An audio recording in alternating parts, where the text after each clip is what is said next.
So my keyboard randomly started working again. Like randomly started working again, right? For a while I couldn't. I was wondering what the fuck that was. For a while I couldn't type and not type, but for a while I couldn't. So there's this mode that I really enjoy, right? Where I can watch the sound waves like pop up on the keyboard. It makes me super fucking happy. Can you even see that little light? You can see that little light, little pink jumping. I love it to death, right? It's like my favorite thing in the world when I'm editing videos. It makes me like super happy. Probably couldn't see it. I probably look crazy doing that. When I edit videos, it makes the process so much easier, so I can hear the little anything, right? Especially when I'm using the sound bar and not headphones. It just started working today. Again, it didn't work for like 2 months. I was very depressed about it. That's my favorite thing to look at, like, because I matched up that color with my PC light color, and it looks really nice, right? It makes me very happy, and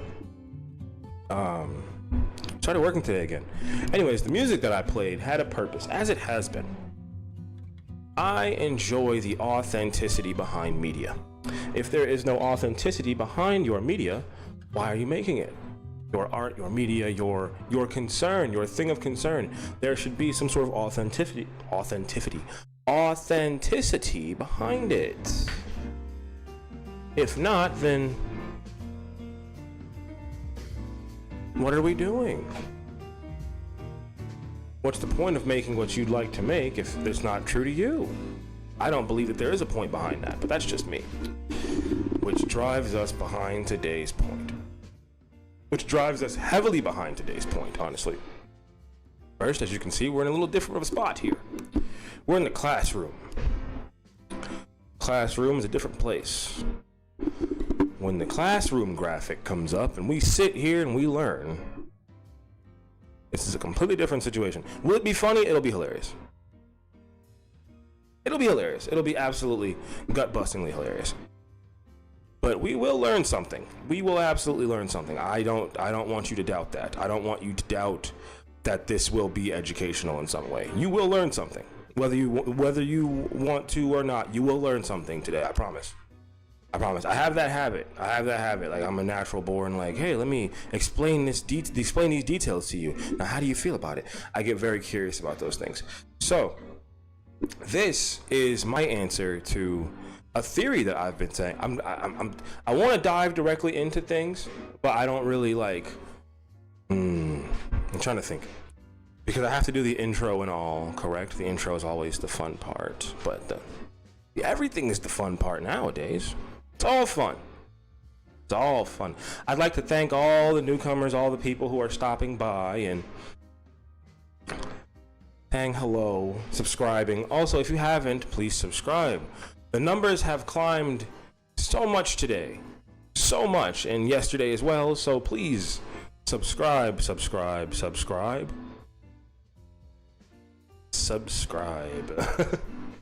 Trying to get those numbers up, people. Please. We're almost at 500. When we're at 500, we can monetize these live streams. When I monetize these live streams, they'll be pushed out a lot more, and I won't struggle for the rent as much. Doing good this month. Doing all right. Not good. Never doing too good. But we're doing all right this month.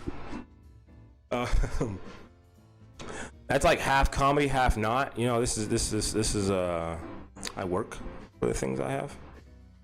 Live entertainment is not easy. Entertainment, like the computer age made things so easy for people who want to get into entertainment, but it made it difficult at the same time. It made it so difficult because, once again, it's an oversaturated market. Every idiot with a webcam thinks they can just turn it on, stare at it, and go, ha ha, yeah. How's y'all's day? That's 90% of live streams on every platform.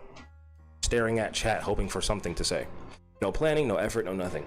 So trying to keep afloat in an oversaturated market is torturous, absolutely torturous. And some days I wouldn't trade it for anything. Like, some days I wouldn't trade it for anything. Other days, I'm trying to find, like on paper boring work. I love on paper boring work. Love it to death. But once again, you know, job market is terrible. That's why some people are living in tents in the woods. Have you guys heard about that? Have you guys heard about anything about someone living in a tent? It's a wild concept, right? I haven't heard anything about that shit.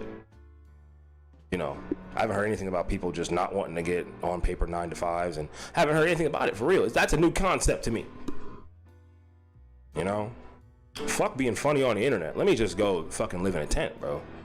Fuck it. And I'm gonna lie to y'all and say I live in there, and I'm gonna just live in like the fucking Marriott up the street from the tent. Yep. What am I gonna do about it? Nothing. I'm gonna fool a bunch of old people on Facebook about it. Yup. Fuck a job. I'm gonna go live in a tent and then go camp out at the Marriott for real. Yup. Ha ha ha.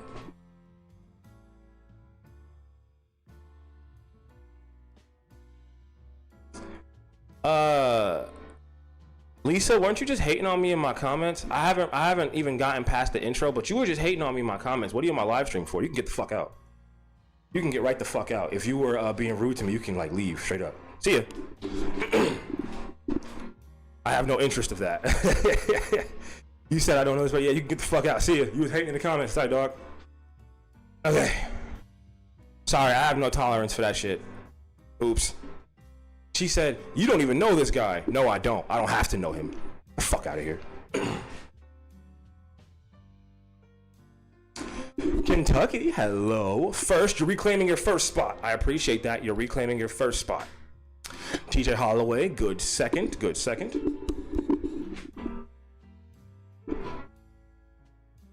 Who else is here? OJ Long Beach. I'm glad that you've made a good recovery in your state. Yeah, I'm glad that we got you back here for a good return stream. I'm glad. I see a Sarah and I don't see an Ermac yet, so I'll hold off on that. I'll hold off on that. But I do see an Azure. Hello, hello, hello. You have been a regular so often. It's extremely nice. Diva Skylab, hello. Who else? Am I missing anyone? Oh, where I see a Sarah, I see an Ermac.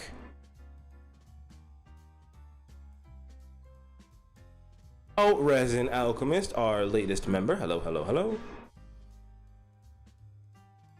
Alicia, always keeping the chat in check and the morale high.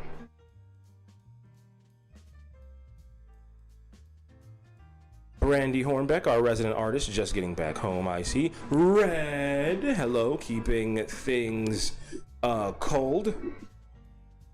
All of my moderators keep things very regulated here. Thank you so much. Beautiful to see you all. Is that everyone? Just the regular chatters going about your business? There was someone who decided to come back after they hated on me. Yeah. I don't know why you would come to my live stream. I don't get it. And what do you mean? What are we talking about? Can you not read the fucking title? Like, what? Can you not read this out? Wait, Weedy! I just saw a Weedy. She doesn't even go here. No! She said I didn't know him. And she doesn't, bro, no. Good Mean Girl reference, but no, she doesn't fucking, no. It's weird as fuck, right? Like, why would you, like, first of all, I'm pretty blatant about what it's about. It's a case study of a cult. Like, would you sign up for a class, go to the class, and then go, what is this shit about? I literally phrased it like a college class. Like, what the fuck? Can I be any more simpler about this shit? I'm studying him as a case study in cults. Okay?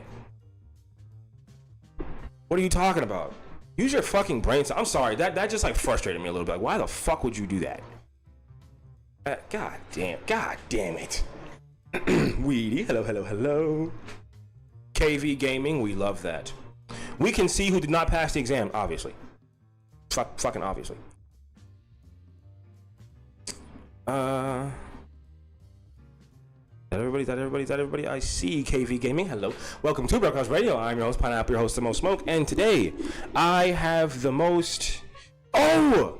I'm over here reading your messages and shit. Sonny, I'm so sorry. Sonny, welcome to Broadcast Radio. I'm your host. And everyone, welcome to Broadcast Radio. I'm your host, Pineapple, your host, The Most Smoke. And today, I see you as just part I'm sorry, I just see you as part of the chat, Sonny. I'm sorry. You're just so embedded. I miss people all the time. I'm sorry. I'm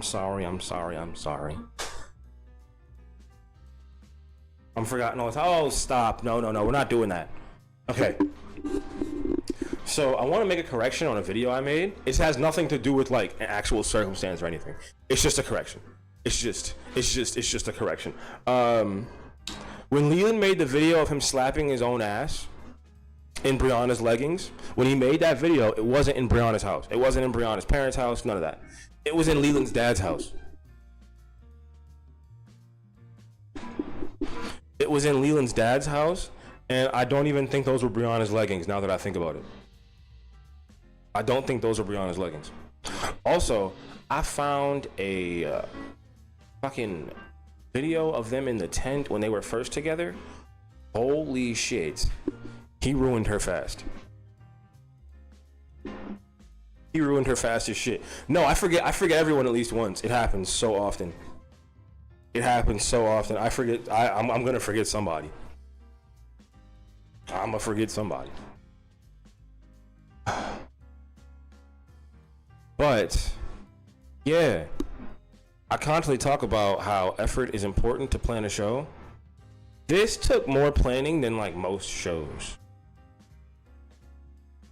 No comment on the cross-dressing in his military dad's house, although it's not surprising. No, it's not surprising. You know what else isn't surprising? The more that I broke this structure down, right? The structure of what a cult is, because I went to art school. I didn't get to do shit like this. I had to talk about the color breakdown of a movie scene and why this painting should have lasted better in this museum instead of this one. That was an actual thing I had to do. Yeah. The movie stuff I love doing, right? Because I can break down a scene so easy. As you guys can tell, I can break down a movie. I can break down a fucking 1 minute clip to the fucking bare bones. It's what I do. It's what I'm good at. It's what I've come to understand as a talent, dare I say. You know? Something I cherish. It's something that I'm proud of myself for doing. But I never got to talk about things past art. Never. It was always art. It was always paintings, photos, movies, videos, something. I never got to look at behavior. I took an abnormal psychology class, and that was the first time I took acid. You know, like that was the first time I took LSD, was my abnormal psychology class. Weird enough, right? Weird enough. But I didn't pass it. Fucking obviously I didn't pass the shit. But I decided for this, I wanted to go all out and truly make it something that we could all feel a flashback from. Now, no, I didn't do all the crazy transit. You'll see. It's gonna be fun. So I love planning these things. I have to refrain from talking about my day during these things because this crowd is not here for my day. I know what the hell you're here for, and it's not me. And I accept that, because as the numbers rise, I realize that I can't talk about myself for a full hour and still have the same audience as before. It just can't happen, unfortunately. It just can't. Will I talk about myself for like 5 minutes, 6 minutes at a time? Maybe. Maybe.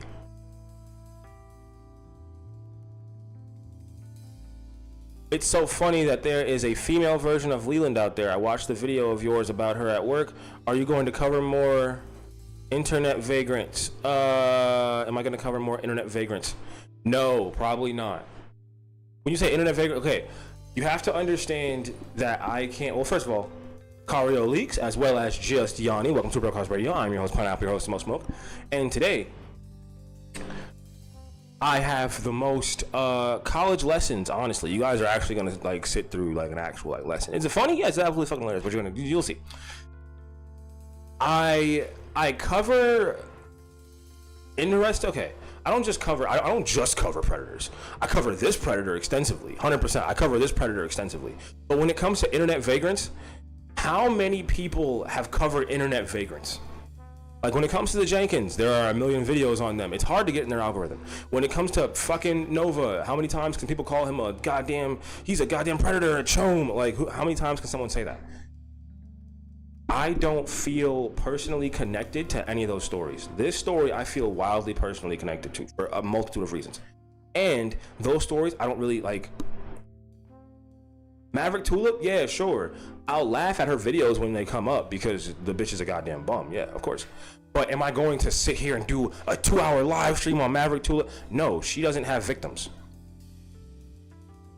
She doesn't have victims. She doesn't have people around their living area calling me to tell me what this fuck is up to. They don't. Nah. Like, I'm trying to think. Will I do videos on Maverick Tulip? Yeah, for sure. Yeah, of course. Of course. Her cats are victims. Yes, they are. Which is why see, I talk about that. Her cats are victims, 100%.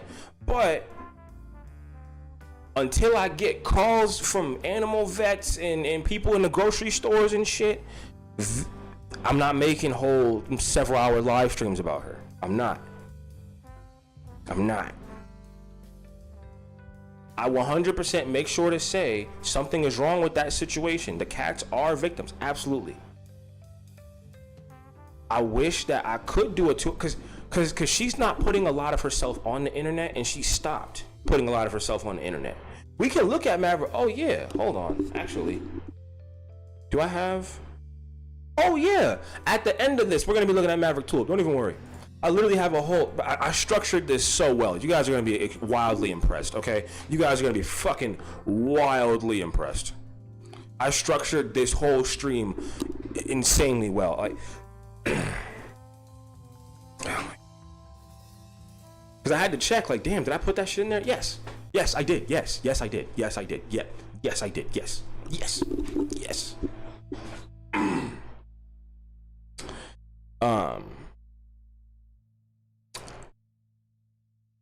I'm seated for class with my Wawa and Puffco.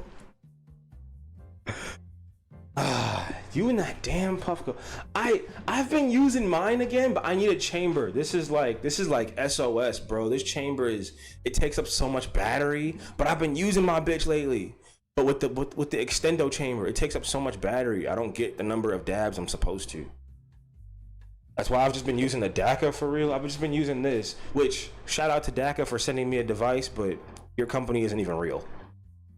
Thanks for sending this shit to me for free, but your company's not fucking real, bro. Like, your company's just not real. Tiff, welcome to Brookhouse Radio. I'm your host, Pineapple, your host, the most smoke, and today I have the most lessons today. I actually have a true. I'm so excited because this is something that I've never wanted. This is something I wanted to do for a while, but I have not done. But yeah, the company DACA is not real. I have a whole theory on that. I think it's just like a shoot off shell company that is not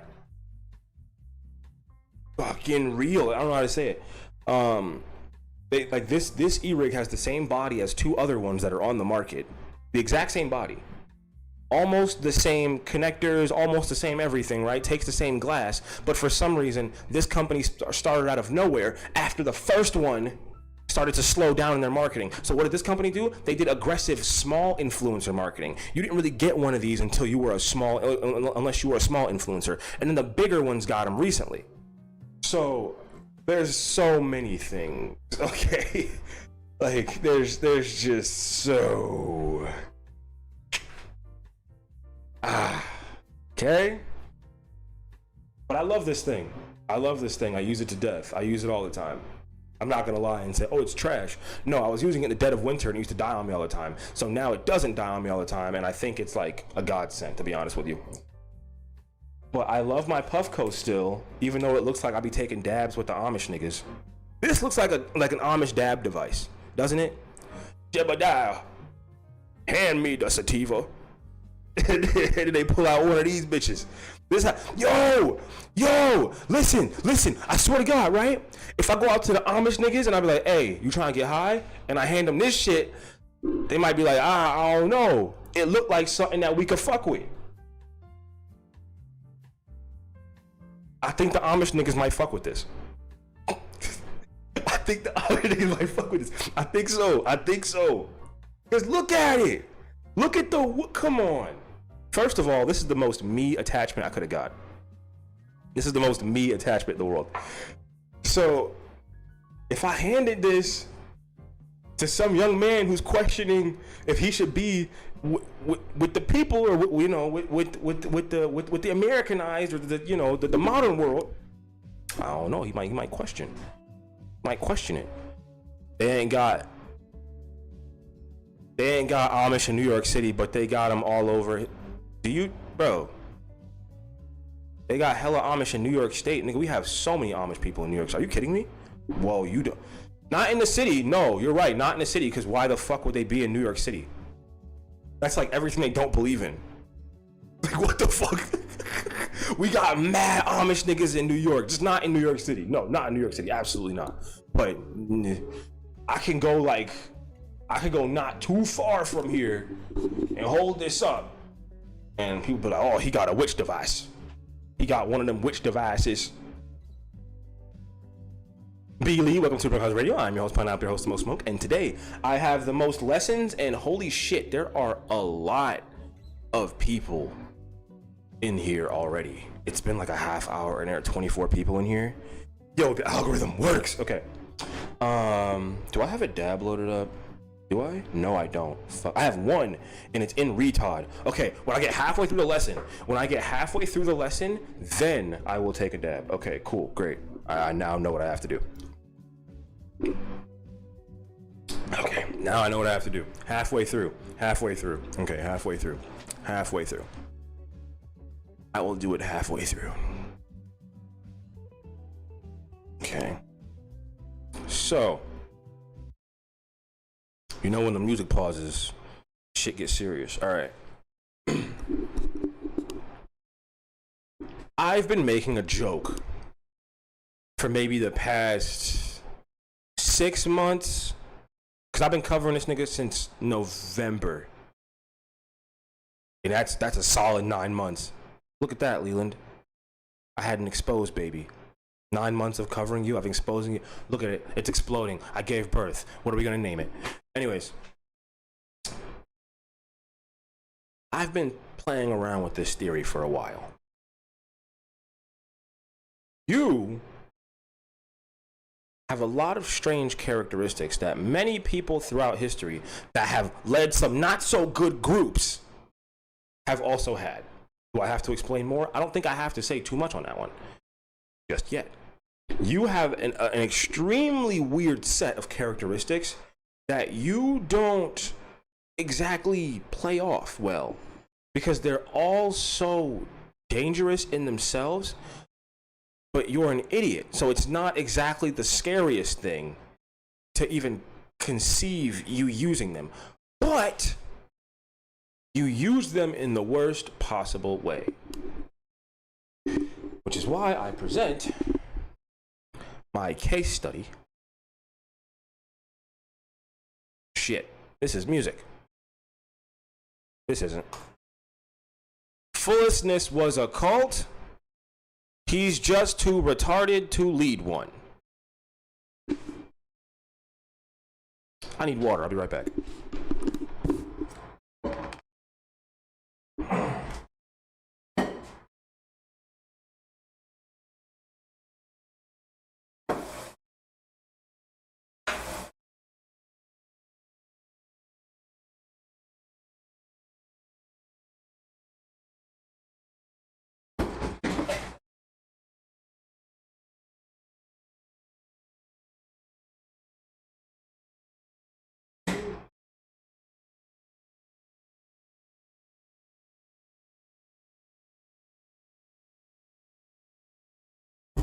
I stand by every single statement that I make in this. I stand by every last goddamn one. I stand by every single statement.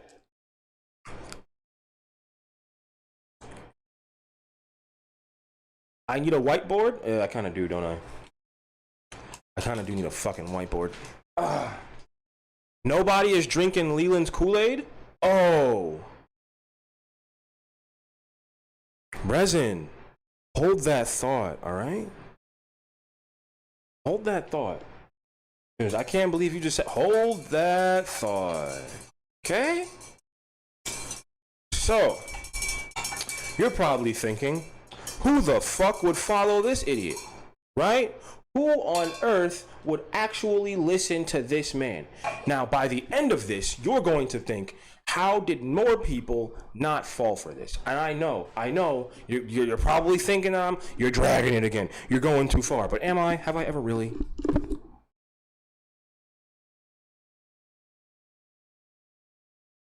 Now sit down. You're late. We have class to start. So, I believe that the entire video catalog, obligatory, it was Flavor Aid, not Kool-Aid. Oh my God! Somebody always has to fucking say you're right. It's fuck you. That was funny, but I believe his entire video catalog and digital footprint could be classified as a cult of two people that then spread to the internet with their idealisms and practices. Because what is a cult if not a what? A collective study of idealisms and practices. No? No? Are we going to argue that point? What else is a cult? Are you going to say, well, that's what religion is. That's just, okay, yeah. Okay, I didn't say it wasn't. I didn't say it wasn't. Religions can be considered as cults, yes. 100%. They're just not cults that, well, some end people. But you get what I mean.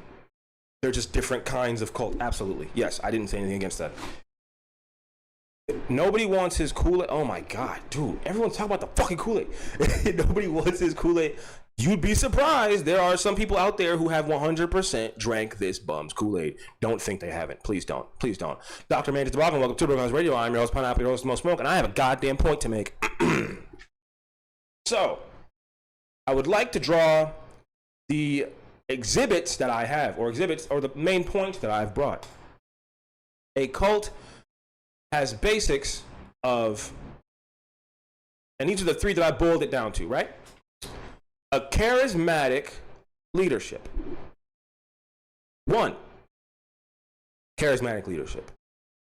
2, control and behavior. Okay, I spelled it wrong, but at least you know this shit wasn't AI. I spelled it wrong. I don't care. I spelled it wrong, and it happens. Behavior rules. Not suggestions, not traditions, but behavior rules. And 3, the most important, because I only listed 3, but how many examples do I have for each one? You think I'm only 30 minutes in and I have 3 examples. How long do you think this is going to take? Long ass time. Okay, thank you. The elitist mindset and identity rebuild. He's in the middle of that right now. I don't even have to use a lot of fucking examples, but I'm going to. I promise you I'm going to. I promise you. He was cultish, Pine. Isolation, manipulation, financial and physical abuse. Oh, yeah. The isolation has to do with the behavior rules and the control. Don't worry. Don't worry. Don't. Please don't worry. Don't think I'm going to leave a fucking stone unturned. No. These are mass groups that are going to have subsections. Little things that I've broken down. Oh, don't worry, please. Please don't. Oh, a pipe right here. That's what this was for. This is a new age version of a pipe. What's the difference? No difference. So, can you guys tell I was a really good student? Can you guys tell that my fucking, promise you, my reports used to kill. Like you can obviously tell you were gonna be fucking entertained if I came up to the goddamn stage. If I came up to the front of that class, I came up for a reason. I wasn't one of those, okay, today we're gonna do this. No, all right? I'd prepare for half a month for that shit. 2 solid weeks if I had to. But I'm going to put on a goddamn show. I wouldn't talk for another week after, but I'm going to put on a goddamn show. All right now. My favorite, honestly, is the control and behavior rules, because Leland, you're a fucking idiot. How did you not think that all of this shit could have been... Okay, no, it doesn't matter. I'll get into it, okay? Because the first one that I thought I was going to have problems with was charismatic leadership, right? The charismatic leadership had 4 stages in itself, okay? 4 stages in itself. We had the storage unit call to action. I'm sorry, 3, not 4. The Happy Tent Club. And you can do it too. I should have had leading the herd in parentheses, and a better parentheses there. That's my bad. I fucked up, dog. My bad. Leading the herd. Now, I want to say the storage unit call to action was the easiest thing to call out, okay? Because that was plastered. You know them as the storage unit couple. Okay, we know that. Listen. I know them as the pedophile, right? You know them as the pedophile, the scammer, the junkie, all that shit, right? Because we tapped in, twin. But the regular person knows him as what? Knows her as what? The storage unit couple, right? That's their literal call to fame. That's their hoorah on the internet. That's their call to action, or at least the first one. That was the biggest one. That's what got them the boom. You don't believe me? Oh, you think that shit was just something small? A small little thing? Wasn't nothing big, right? Fuck it. Wasn't nothing big.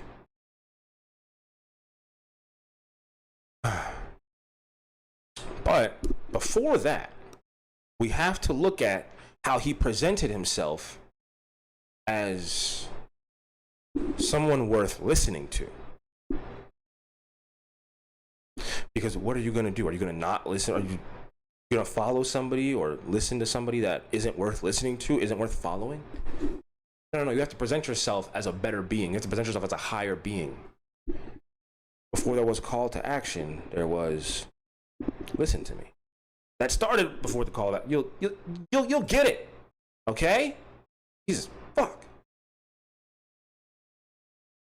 Oh wait, this one. Here we go. Bam. Okay. Right here.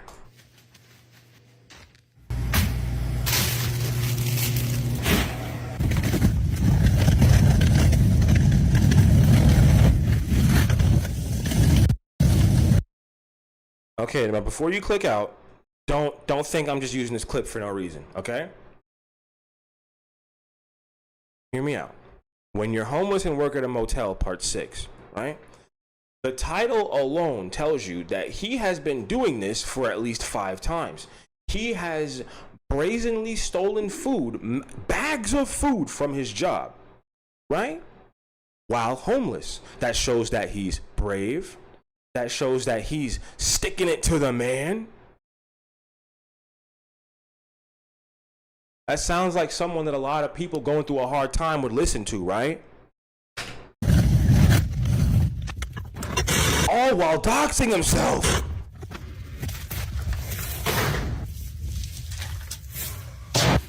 Thank you.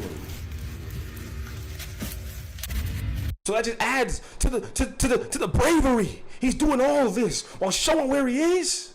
Oh man, I'm going through homelessness right now. I gotta listen to him. Shit, I gotta listen to him. And if you think I'm stretching it, don't worry. I'm not. You just gotta listen. You just gotta hear me out some more. Please hear me out.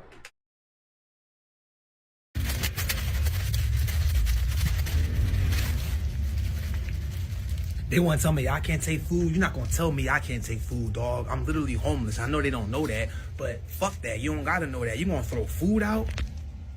I'm saving this food. You're not going to tell me to throw food out, dog. He's presenting himself to be a homeless, like not vigilante, anti-hero. Not going to tell me. Exactly, not going to tell me.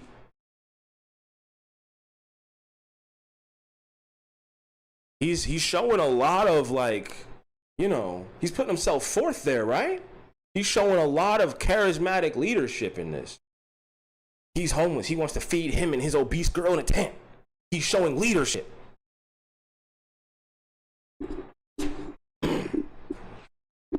Sarah dropped the fun fact. We're going to be upset. Drop it. Rebelling against his employer. That sounds like a charismatic leader to someone who's going through, hey, I wouldn't follow it, but we're not done. You think we're done here? No. Talking about, dog. I'ma find a way. I'ma find a fucking way. I'll take it out the fucking trash. No. Toledo, welcome to Bro Guys Radio. I'm your host, Pineapple, your host, The Most Smoke, and today we have a college lesson. I'm glad everyone is coming back from the old channel. Hello. Getting right into it. Can't look at the chat too much.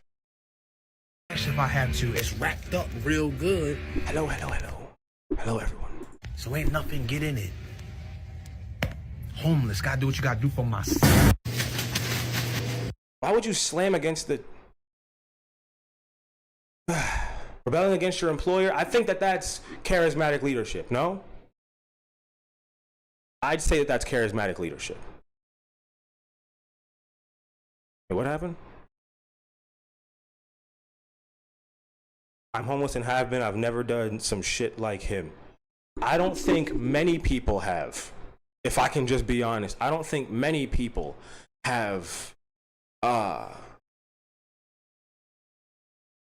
shown themselves stealing online or, having to, not even degrade their own image for that matter, because this brings yourself down, does it not? Does it not bring your image down? I would think it would, at least. Pepper me wrong. Show me I'm wrong. Now, if that doesn't show you that someone on TikTok... Oh, also, these videos were uploaded to TikTok, as you can see. No? Every video uploaded to TikTok.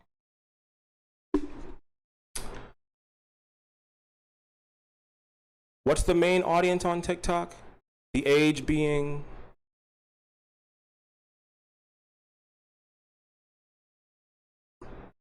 young and impressionable. You don't need a number. The minds on TikTok are young and impressionable. He's really pushing the don't listen to the man. You gotta rebel. You gotta do everything you can. It's not the best. Not the best audience to go off of either. Oh, homeless and forced to move in 24 hours. Now this I found interesting because it showed him and Brianna working as a team of sorts, and his hairline was so healthier back then. I like how that's the that's the standard of healthy. Was just like slightly pushed. It was just slightly pushed. Now this video here showcases him and Brianna being charismatic leaders, not only because they the way they speak about not having a home, but the way they display having to leave a occupied property.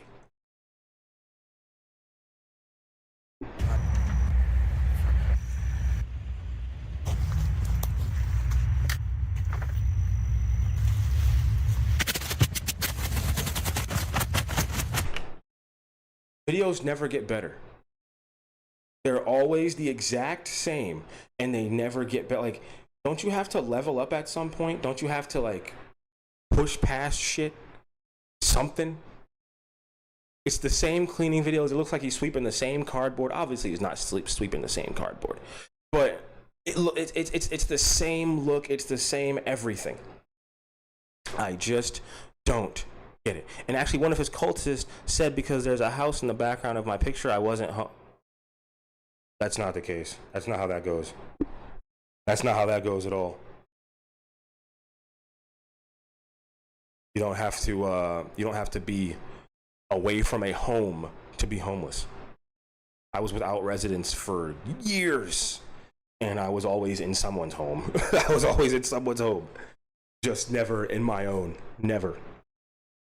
And that was the problem. That was my big issue. I never was comfortable anywhere. Even in the place I last was, even though that was technically the place where I called my home for the first one in 2 years, I just was not comfortable. And I wish that was not the case. It took me years to finally find comfort in a place that I could call my own. Boy. That is crazy.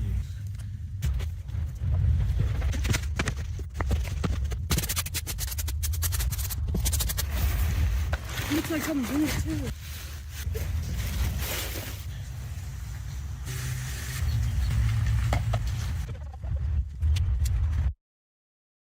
All of this is super sped up. All of it is just a time lapse to show how much work they've done, right? How much work they've done to... Has he texted you? No.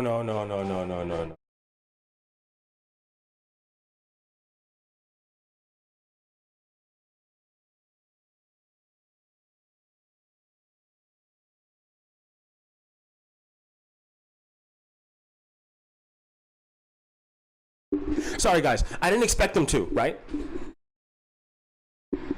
I didn't expect them to at all. I got my little my intervention. He needs the intervention. I'm fucking... Let me think. I got my... What am I thinking? I got my interaction with him. He's not going to come back for a while. He commented on absolutely everything. That's how I know for a fact you can't go into debt per se living in a motel. My current residence is... I think that he believes that he's the only person who has ever lived in a non-conventional home or a non-conventional place of living or place of residence. Beautiful word. And having considered doing that at several points in my not having a place, because places around where I was living, they would offer like monthly rates, and bro, I was so convinced I was gonna do that. Like, I was like, fuck this, dude. I can't live with a racist bitch who has like a slave era doll in a cabinet 20 feet from my bed. No, I can't live here. But I did for a year. I did. I paid that bitch's rent. I paid the bills. I couldn't smoke weed. If I smelled like weed, I was gonna have to deal with child services. It was a whole thing. I'm paying this bitch's bills, but I couldn't get high anywhere around the house. I'm like, you're a fucking... Oh my God, you narcissistic C word. I can't say that because Americans get mad. You can't use that word. Americans get mad as fuck. Americans get mad as hell. But no, housing for me was so goddamn like impossible. I was a full-time dishwasher, still not making enough to live, like, or to like, you know, support. It was torturous, bro. It was torturous. So when I see him mock people who literally don't have any other option while he starts his homeless cult, bothers the shit out of me. Why does it bother the shit out of me? Because I didn't have an option. I was thinking about doing the thing that he tried to pump it up like it was a great idea. Holy fuck. And here we see our charismatic leaders doing what? Showing their leadership roles by saying, hey, if they don't want us at this tent site, we're going to go to the next one. Fuck them. They don't want us here, we're going to go to the next one. And that's exactly what the fuck they did. That's exactly what the fuck they did.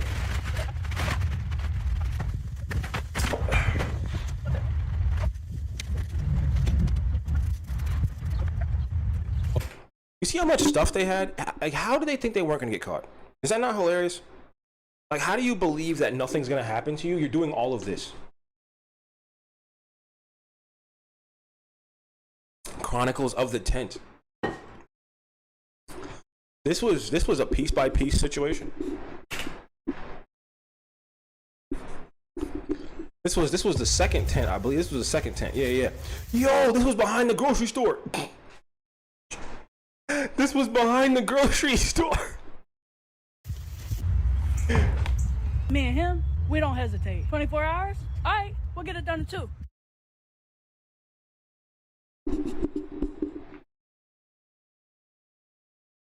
Oh? Are you saying that as homeless people who are choosing to live outside to not pay rent, if we get caught on one piece of land, we can make it over in 2 hours to the next spot?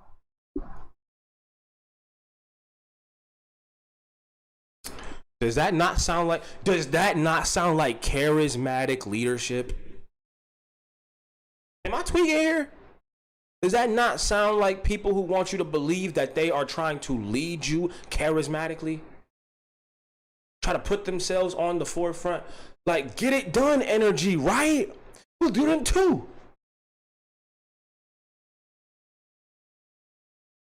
And Bree did most of the manual labor. So this nigga's pimping out her manual labor as well. Okay, so thank you. Thank you. He's the charismatic leader while she does all the work. Thank you. Thank you. Thank you. I thought I was losing it.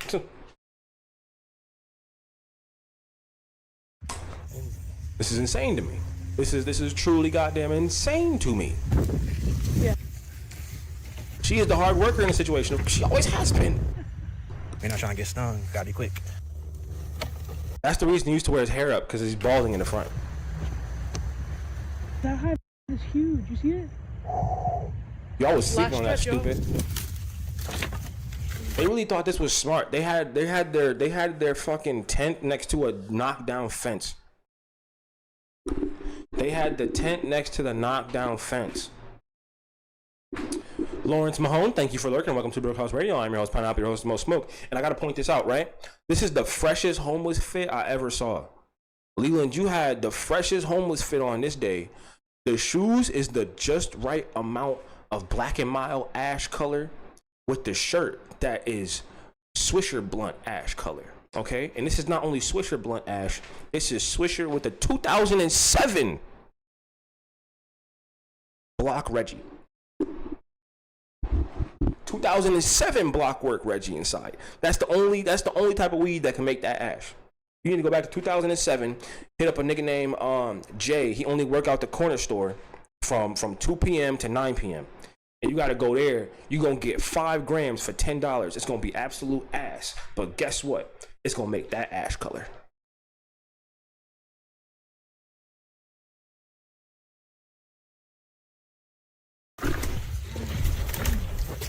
Yo, that was absolutely crazy, bro. Saw them these. Look at him. Look at him, bro. Like he could model for Gentleman's Homeless, GH. GH. GH. Gentleman Homeless. I don't always have to run out of spots. But when I do, I make sure I have my black and mild gray ponies on. Black and mild ash gray ponies on. See, Leland, when you don't try and you think you look awful, you do look awful, but it looks like, like you match at least.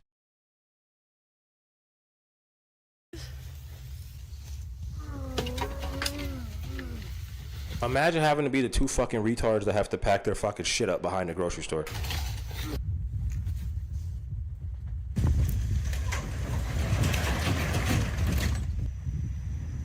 Goodbye, old location. These niggas really did a whole goodbye scene.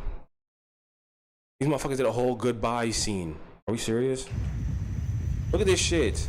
Niggas really think they did. They think they did something, bro. What the fuck is this? Nigga looked over the fence like, see you later. Like this is the last day of school or some shit. We can grow up to 6 plants per person for personal use in Arizona. You can, New York, it's six plants per household, or 6 plants per adult. 6 plants per adult, 3 ounces in public. I think it's 4 pounds in your house. I don't know what the legal limit of concentrates is. I think it's like 2 ounces, or 1.5 ounces, or 30 grams or something. I don't fucking know. But yeah. But I think anything over the legal set limits is like a $100 fine. Yeah, so if I have anything over 5 pounds in my house, then I can get a $100 fine. If I have anything over 3 ounces in public, then I can get a $100 fine. What the fuck is New York?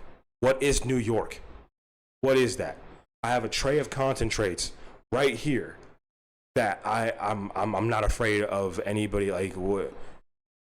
It makes no sense. like how some weed laws are this loose, but then others like in Texas, if you get caught with a gram, that is at least 6 months in prison, or six months in jail right now. Because it's not a felony, right? 6 months in jail, minimum 6 months. What up, Pineapple? I thought you forgot about us in these YouTube streets. No, Kid Bricktop, I did not forget about you. I'm the same guy. I've always been here. The only thing that happens is they deleted my channel because I made fun of a fat TikToker and I got demonetized. Or I'm not monetized yet. But if you sub up, we can get the numbers back up. We can get the numbers back up. Texas continues to lose their mind. Yes. I'm terrified. I literally can never go to Texas now. Because I don't really smoke flower too much, right? When I do, it's a super treat. I love it, and I smoke it like a fiend. But with concentrates, I feel like them niggas are gonna think like I'm basically like I got crack on me. You know what I mean? Like if the ounce jar of concentrate that I love to just have that makes me feel all energized and woo and up, that would probably land me like 5 years in prison, maybe even like 12 years, probably even more. An ounce of if a gram of flour is gonna land me 6 months in jail, I might get put to death for this 3.5 jar of concentrate. I might die. They might shoot me on sight. They might think I'm like fucking El Chapo with one goddamn jar. I'm terrified of that shit, bro. I'm about to do my house grow in a trash can. Fuck it, nigga. That shit grows anywhere. A 3.5 jar of premium concentrate from Headshot Labs. Native American made. They've been gassing up since the beginning of time. Stop playing with them. Native Americans got it, okay? When it comes to like weed brands in New York, if it's a native brand, they got it. The gummies, yo, the person I spent my birthday with, right? They bought this big ass bag of it's a native brand called Red Eye Gummies because we went to the native dispensary. That's where I got the jars. Yo, I was so jealous. That bag of gum, 50 milligrams sativa blueberry lemonades. I ain't even get to taste one because they didn't open the bag. Native American brands got it. They've been getting high since America's been America. Since before America's been America. Since this shit was just fucking slab land.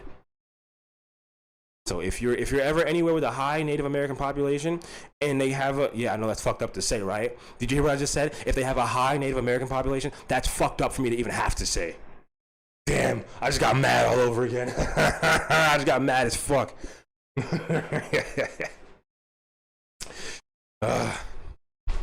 So yeah, if you're ever in a state that has a high Native American population and it's a legal weed state, look for native brands. They will look for it. All right, they got it. They've been that was a terrible cross. I'm high as hell. Also, the other brand that I have, the extracts, that's from a native dispensary too. Yo, 4 of my 7 jars are from Native American dispensaries.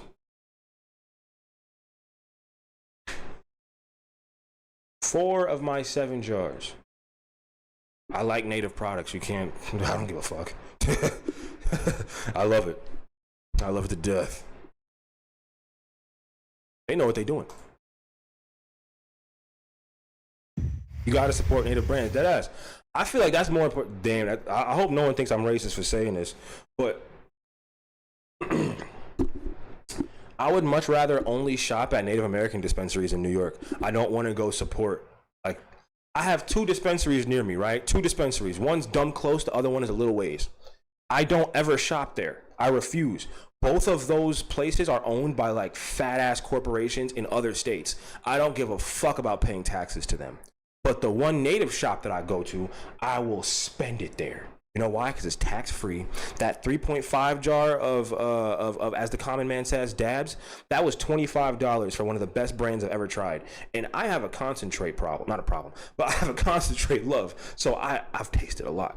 And that's one of my favorite brands ever. $25 for a 3.5. You expect me to not? You know how much a gram is at one of these shops? Minimum $30 for 1 gram. You gotta be fucking me.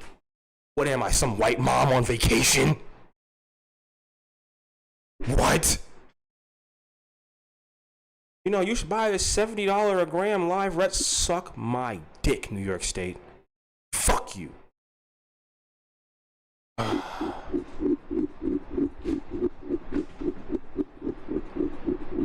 She looks awful in this still. She looks awful in most of these things. But no, New York State robs you for taxes. I don't like paying for taxes on cannabis. I don't like it. I know some people don't have the option. They just have to like pay as they pay. I know. They're all boutique prices outside of indigenous and black owned dispos. Yup. Well, did she come back to him? No, that's not happening. This is old. God damn!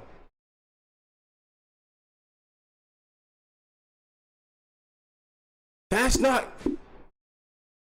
Yo, what the fuck? Yo.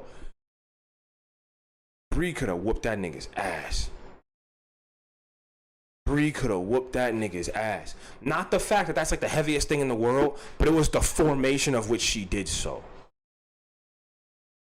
You know what I mean? Like, what the? She could have did damage to this nigga. I have to run that back.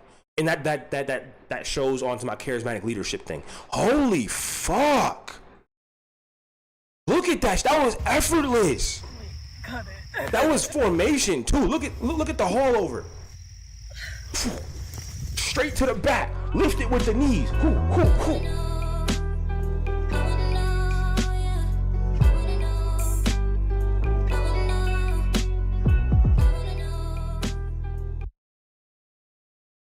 I hope y'all know that these are genuine reactions. Like, I don't watch all of the clip.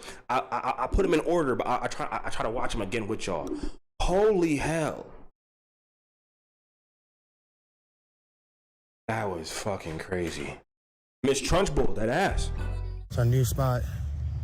A little bit of stuff left. We trying to hurry up for the cops get over here. Trying to hurry up before the cops get here. So you know that you're doing something illegal. You're encouraging people to do illegal things. Okay, thank you. The blue pallets are not light. That's what I'm saying. Also, perfect freeze frame. Is this not instead of Nature? Because remember Nature Boy? If you all remember Nature Boy Eligio Bishop, remember that crazy cult leader who brought all people to nature and gave them all STDs from fucking them all with the HIV virus and the H bump thing. Y'all remember that? They broke up yet? Oh yeah, Bricktop. They're long gone. They're good and done. Y'all remember Nature Boy? How he used to just get the phone and go, look at all this nature. Look at all this nature. It's beautiful. Look at all this nature. Huh? Y'all remember that? Was that not enticing? Imagine spending the day at the park and watching people roll up with a U-Haul and move in. Fucking thank you. This is a disturbance. This is bravery. This is like, I'm here. What you gonna do about it? You know what I mean? This sounds like some foregoing leadership, doesn't it? This sounds like some charismatic ass leadership, no? Does it not? Does it not? And this freeze frame is perfect for my point. Look at this. Showing off, right? Showing off. Oh, yeah, I got it. And this goes into my next point, and what do we call that? The Happy Tent Club. He wanted people to think that it was all good to live inside them motherfucking nylon walls. He wanted people to understand this is the way to do it. Huh? The HTC, the Happy Tent Club. And, oh, nah, bro, you dragging it, bro. The way life should be. Living in a tent, paying no rent, right? What is it about, do you know, Pineapple? I can't get into that one. Whew, can't get into that. Zip lip on that. All right, the Happy Tent Club. Now, the Happy Tent Club, it started off pretty easy. Also, I want to highlight, this is how young and not traumatized Bree used to look. This is how young and not traumatized Bree used to look. Are we gonna pretend like he didn't ruin this bitch? Are we gonna pretend that she was not a fresh-faced person, a fresh-faced young person, a fresh-faced young girl, and this nigga did not ruin her, because shortly after this, she turned into what we saw. She would not have ever, and that's what kills me, because you could tell she destroyed, she destroyed herself trying to be with this nigga, bro. This was, oh, y'all will see, ooh, trust me. You know me. I structured it well. Her self-esteem. Exactly, Bricktop. Thank you. Y'all know I structured this shit well. Thank you very much for having faith in me. I appreciate it.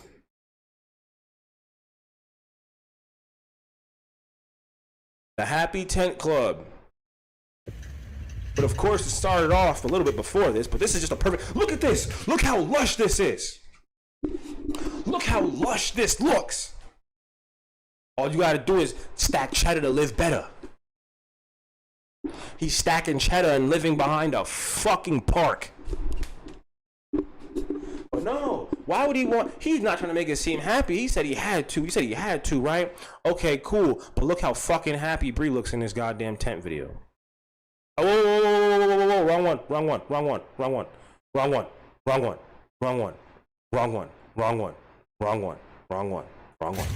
There we go. This video.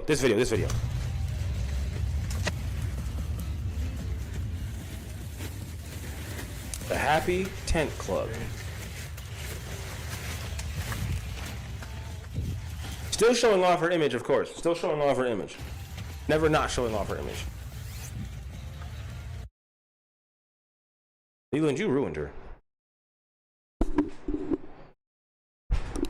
Leland, this is the girl that, this is how you met her. That is not how you left her. High as fuck, pretending that it is a decent life. It's really sad. This is not how he left her, guys. We all saw how he left her. We all saw it.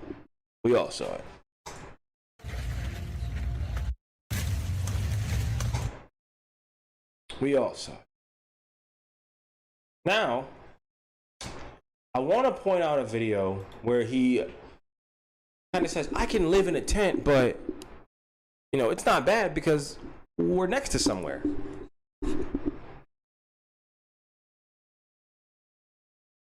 You the man for this. Thank you, Bricktop. Thank you so much. I try my hardest. I do. When you're homeless and next to a hotel. Now, what this tells me is he's saying, hey, we're living a tent life, but we're going to siphon other people's resources. So you want to siphon other people's resources and hard work so you can stay homeless.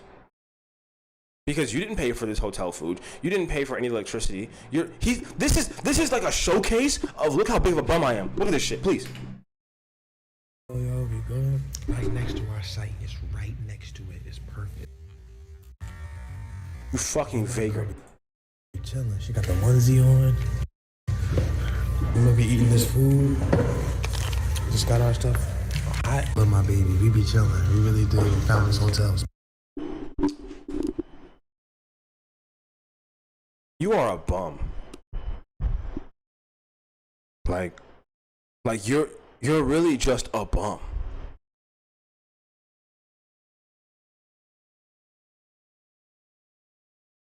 There is nothing going on for you. It's kind of astounding that you can just say, yeah, I chose to do this. And look at the hair length.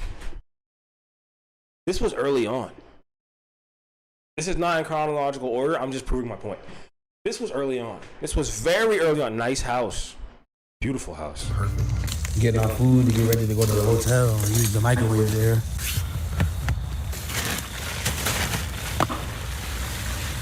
Tarp? This was the same hotel I worked at a year later, and the manager kicked us out. So you stole from a place that you use free food? Yo, you're really just a piece of shit. I didn't even see the last part of that video. Okay. No, not yet. All right, cool. Back to it. Oh, right. Fuck. Why would I exit that out? That was a great fucking point. No. Son of a bitch. I'm pissed that I just exited that out. Right next to our site. Here it is. Right next to it. It's perfect. You can do it Me and too. my girl be chilling. Right. No. I'm slow. There's a lot of things here. I apologize. Give me 1 second, people. I'm so sorry. Whoa. All right, here we are. No, shut up, bitch. Okay. All right, here it is. You can do it too. That is the last step in charismatic leadership, showing that anyone can do this. You can do it too. All you gotta do, just do what we do, you know? Say fuck it, no job, you know? Live in a tent. But the biggest part of being a charismatic leader is that you have to be ready to switch at any point. Not switch your identity, we're getting to that in a second. But this has to do with identity switch, but we're not hitting on identity switching yet. That's, you're not. This is the collectiveness. Collecting bees to his hive, exactly. Now this is what truly dragged people down into his church, into his cult, into his grouping, if you will.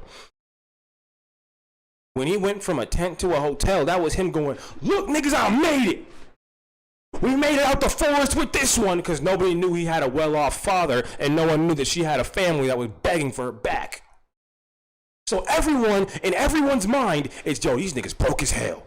They're just poor as shit, no options. Because he kept saying, I fought for this, I want to do this. They're poor as fuck, no options. They made it to the hotel.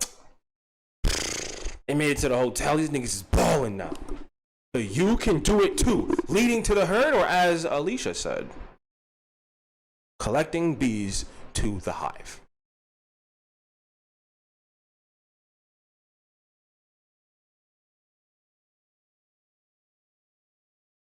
Look, you see this? This is a hotel. It's not even that big. This Niggas pretending he never had walls before in his life. Niggas pretending like he was born outside. Niggas pretending like drywall is a foreign concept. Shut the fuck up. we live in a hotel. We just got fresh linen. Do you get that at an apartment? No, you don't. Wash your shit. We save money too by living here longer. Really? What money did you save by getting kicked out? You owe them money. How the fuck do you save money, you goddamn idiot? Okay? And we can leave whenever we want. This is a hotel. Look at this. This is... You can leave whenever you... Foreshadow! You can leave whenever you want, or they kicked your dumb ass out. You gave them shit towels and expect them to fucking clean them after you owe them $7 grand. You can't leave whenever you want, you entitled sack of shit. This is what the fuck I'm talking about. This is what I'm talking about, right? Listen. This is what I'm talking about. You were born into money. You don't know what it means to be a problem. You don't know what it means to be a financial issue on society. So when someone tells you, hey, you haven't paid, get out, to someone who hasn't, you know what I mean? When you ain't really, when you respect financial, not even financial institutions, when you respect institutions, when someone tells you to leave, you leave. You got 3 days to get out. Okay, I'm out on the first day. I'm out the day before. You gave me 3 days. That's just with anything. When you become a burden to a business, you leave. You get escorted out. You were born with money. You are entitled. Your entitlement shows every time you breathe. Every time you fucking breathe, I can tell you never had financial hardship on your or until you got on your own by choice. Never. You had it nice. You had it good, which is good, but I can tell that it did you wrong. You think struggling is a fucking joke. You think not having a place to actually lay your head, and you think that shit's a game. This is all just fucking, let me see if I can get money out of being homeless. You think this is a ha-ha. Clearly. It's not an apartment. We live in a hotel. That's crazy. That's different. Crazy. I like it. I never thought that I would want to live in a hotel, but I do, and I like it. Look at these walls. You see these walls? Hotel. You see this? Would you live in a hotel? No, because it's a fucking financially idiotic thing to do. I would never live for $2,000 a month. No, No. His situation's idiotic. I would never do this. What he's paying for this? No. $2,000? No. No. No. No. No. No. No. Mm-mm. $2,000 for this? No. My rent is a fraction of that. And you got kicked out of there. I know. No, I'm good.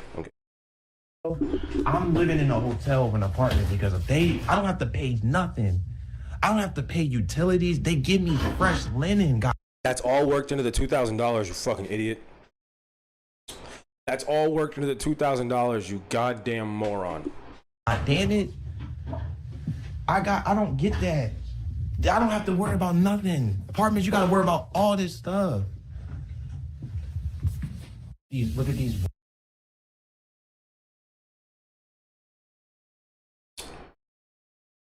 Pay something, he doesn't pay anything. All right. Next.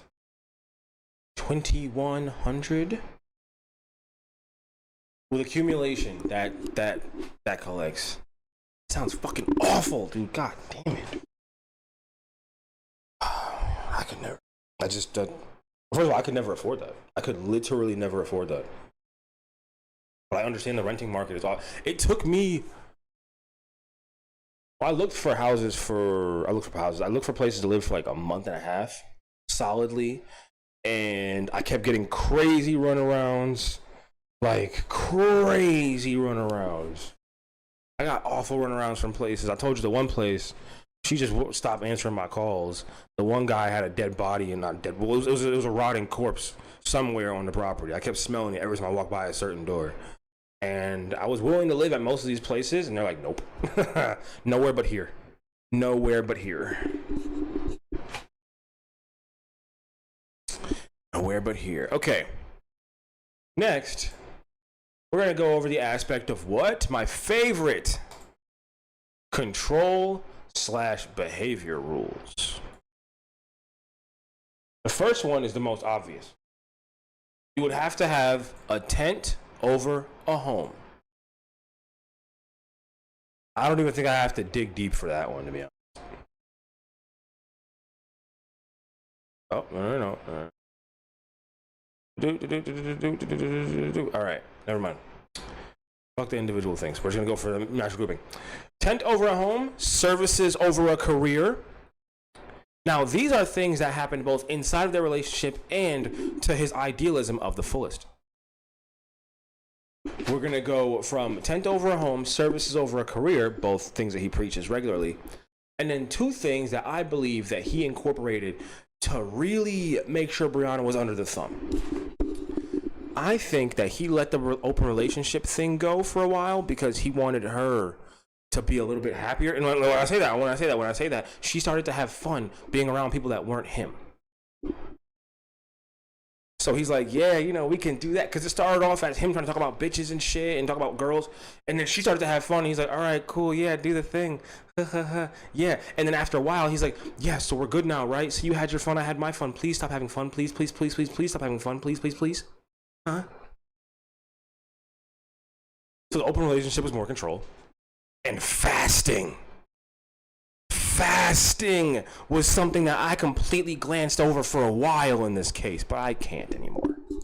I can't. Hello, Clever Cape. Welcome to Broadcast Radio. I'm your host, Pineapple Rose, the most smoke, and today I have the most case studies as to why this man started a relationship and started a cult in not only his relationship, but he let it spill over into the internet. Now, first, when it comes to control, I think we all know the video I'm going to play first, right? Oh, Leland, why do you control this girl so much? Yes, I'm. Oh, what's that? What are those? What are those right there? Those are burn marks, Leland. Controlling you. You can't go anywhere. I never intended to. She can't go anywhere. She's staying with me forever. Oh! And ever. Oh! You ain't going nowhere. Oh, there they are! There they are. You ain't going nowhere. With burn marks on her fucking arm. Huh? Also, the fasting thing, I had to bring up the fasting thing because when you control someone's food, you got their mind. But it's not just fasting, it's overeating as well. How many times have we seen them argue and then eat right after? Argument and then DoorDash. Argument and then she cooks heavily. What? Well, I'm slow. I'm dumb, guys. My bad. Nope, my bad. I'm slow. I apologize. You're not allowed to leave me. That was me. ever. That was me. Yes, I'm controlling you. You can't go anywhere. That was me. I'm slow. She can't go anywhere. She's staying with me forever and ever. You ain't going nowhere. You chained up. Look at that. Y'all seeing them deep ass burns on her arm? You seeing this? I always thought it was weird they lived in a hotel but never allowed housekeeping into the room. It's because that fucking room stunk. And Leland was always tweaked. That room fucking stunk. They never allowed housekeeping in. No. That was never a thing. Never. You chained up. You chained up, Leland? Huh? She chained up? You making jokes about this, but you burned her.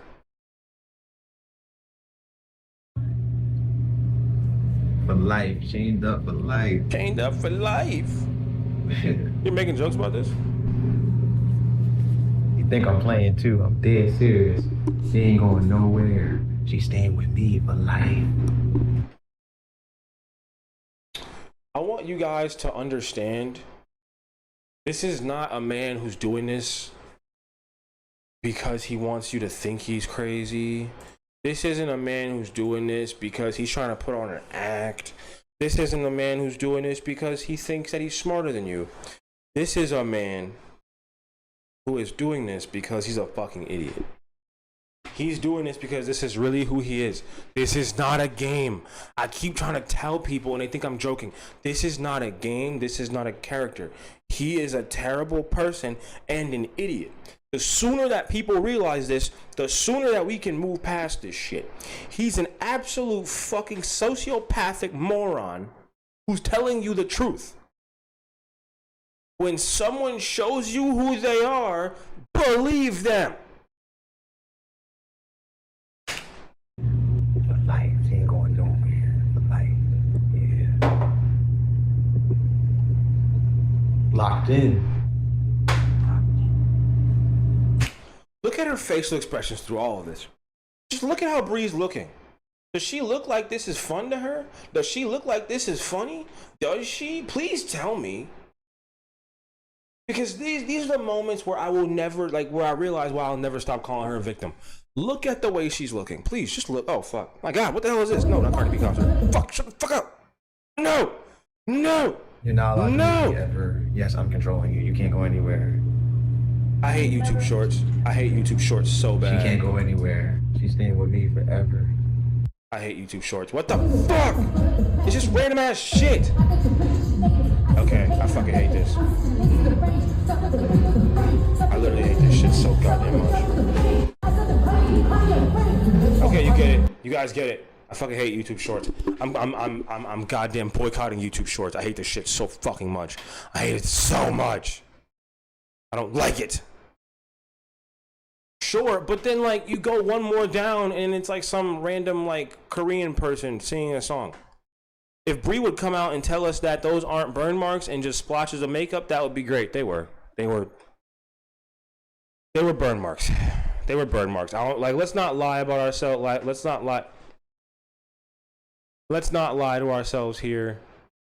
Let's not lie about this.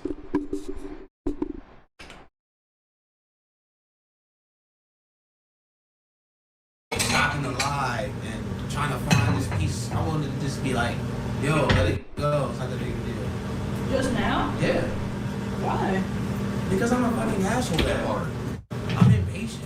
I want to control everything. Say it again, Leland.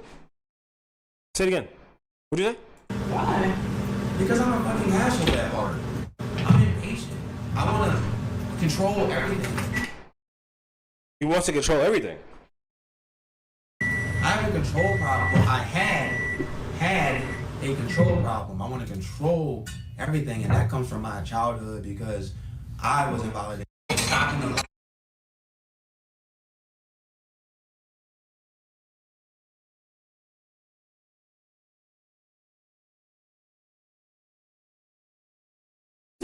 Had a control problem. Had a control problem. It's not like you it's not like you openly told her as to why you control her right in this video. The reason why I'm doing this open relationship is because I'm challenging myself for the most part to see if I'm possessive. I have so many other videos to show. But he said, I'm challenging myself to see if I'm possessive. What are you challenging yourself about? Like,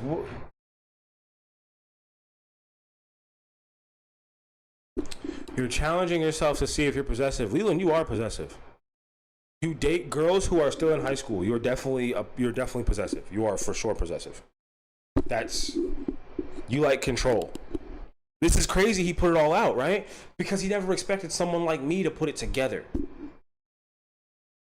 He never expected someone like me to have the time and the want to do this. You never expect someone like me to exist. That's the fucked up part, right? For every bad person out there, there is someone like me who will not rest until every single day they show at least 2 new people how terrible you are. That's just life. That's just what happens. Forever, I'm telling you. And I think that people don't have enough information to put stuff out like this because no one's gonna get info like me. I promise. No one's gonna get the information like me. I've built trust amongst people who want to see him go down.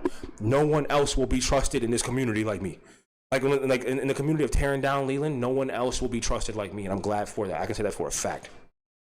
Nobody, not a one. I can say for a fact, Leland, your life is about to get so much worse. Your life is about to get so much worse. To see if I'm going to get upset when she goes out with another guy, and if she's happy and she's enjoying herself, am I going to be happy about that? And if I'm not going to be happy about that, then I'm being selfish because he's geeking. Look at he's fucked up. Like, can you imagine how many speeches she's heard about that while they're on acid? And also, are we going to talk about how psychedelic use is used in cults for mind control? This man has been pumping her full of psychedelics since they met. You don't think all those speeches got wound into her head? That's why you're not supposed to listen to too angry of speeches while you trip. Your brain's gonna turn. Something's gonna happen. You're not supposed to ingest too much negative media. You're not supposed to. You're supposed to get around things that are comforting. Researching or learning new things when your brain is that open is very dangerous to a regular human being. I can only imagine what it does to someone who has a dependency disorder like Bree, or a dependency issue like Bree. Not a disorder, but a dependency issue like Bree does.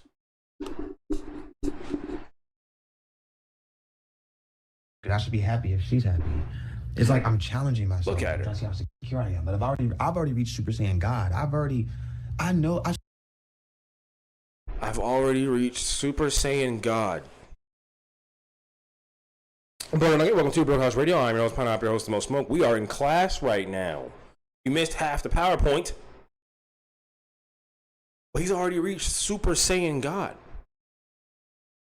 He said it himself. I've seen videos. That's all I'm gonna say. Like, I've seen videos. So, like, here's the.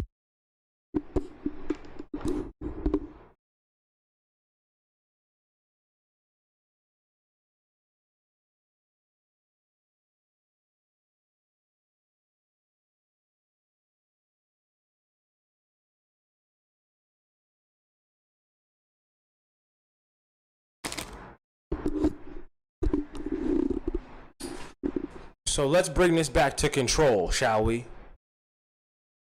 Let's bring this back to control, shall we? He said, why don't you go have some fun with other men? Hey, shit, take my phone, record it. Have some fun. Now he's going to watch those videos and go, you fucking whore, why would you goddamn... Oh, I wasn't supposed to say that, but you get the point. He's going to go, you goddamn bitch. You want to show me this video? Or he's probably going to pretend to like it. And then in things like this, look at her face. Look at her fucking face. Do you think this is the face of a woman who wanted? You think this is the face of a woman who wanted her boyfriend to plaster on the internet that she fucked someone else on camera? Do you think that? Do you believe that?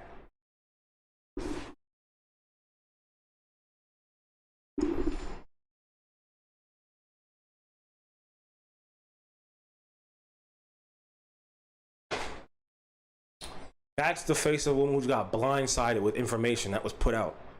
Look at this shit. That's a womp womp face. That's a 100% a womp womp face. Hey, I'm already comfortable with that. I don't need to hear it anymore. I don't need to hear it anymore. You're the one saying it. Like pointing and everything, like pointing. I'm sorry, this is stressing me out. I gotta hit one of these motherfuckers. I gotta, you know what I'm saying? One of the most useful desk toys I ever got. But pointing and everything. You know he put hands. Yeah. He's definitely put hands on her. He for sure has put, I promise you he's put hands on her. I know for a fact he's put hands on her. I know that. I know he's put hands on her. Listen, there are certain things that I can say with like certainty. Because if I was wrong, and if I was wrong about anything, Leland could have sued me by now.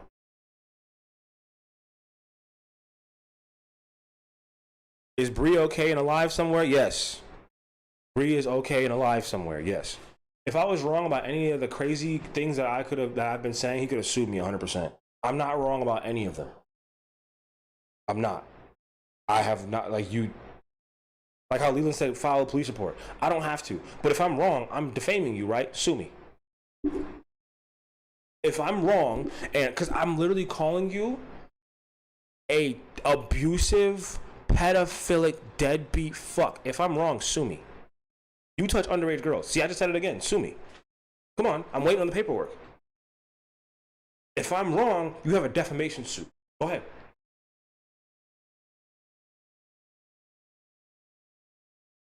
I'll just send this video to the judge. It's fine. It's fine. I have video after video after video about you having problems, about you, bro. Okay. Right above the bumps. Oh, sorry, there's a lot of things. Mine in the burn mark photo, is it just me or does it look like she's got scars from cutting?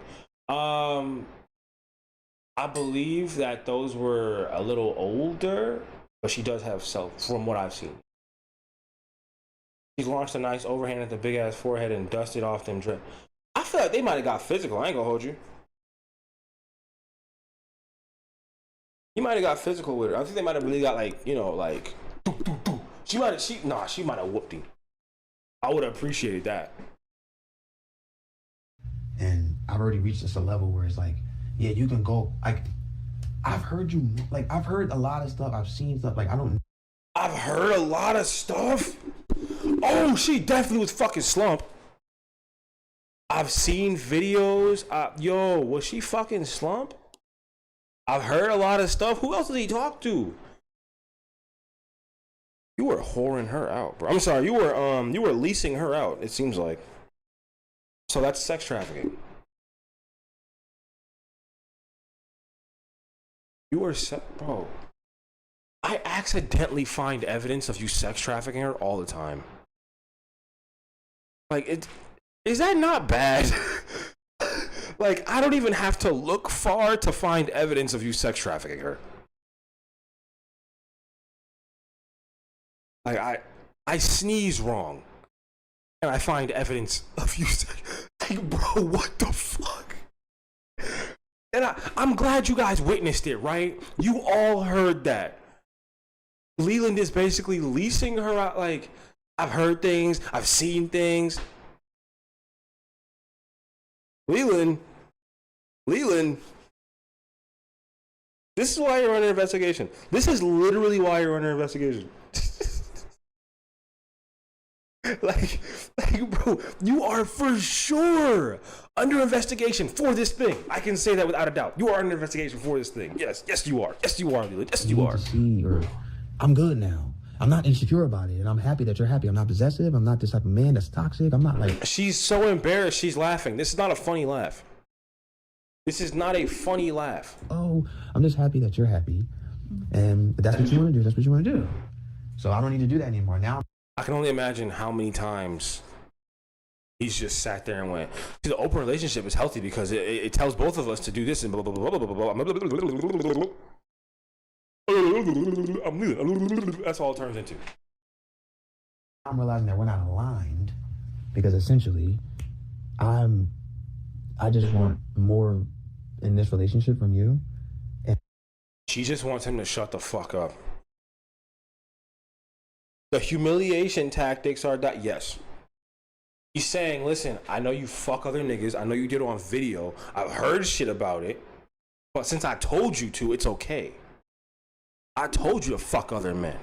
And since I told you to do it, I can't be mad about it because I'm in control. Even though I'm mad at my own decisions.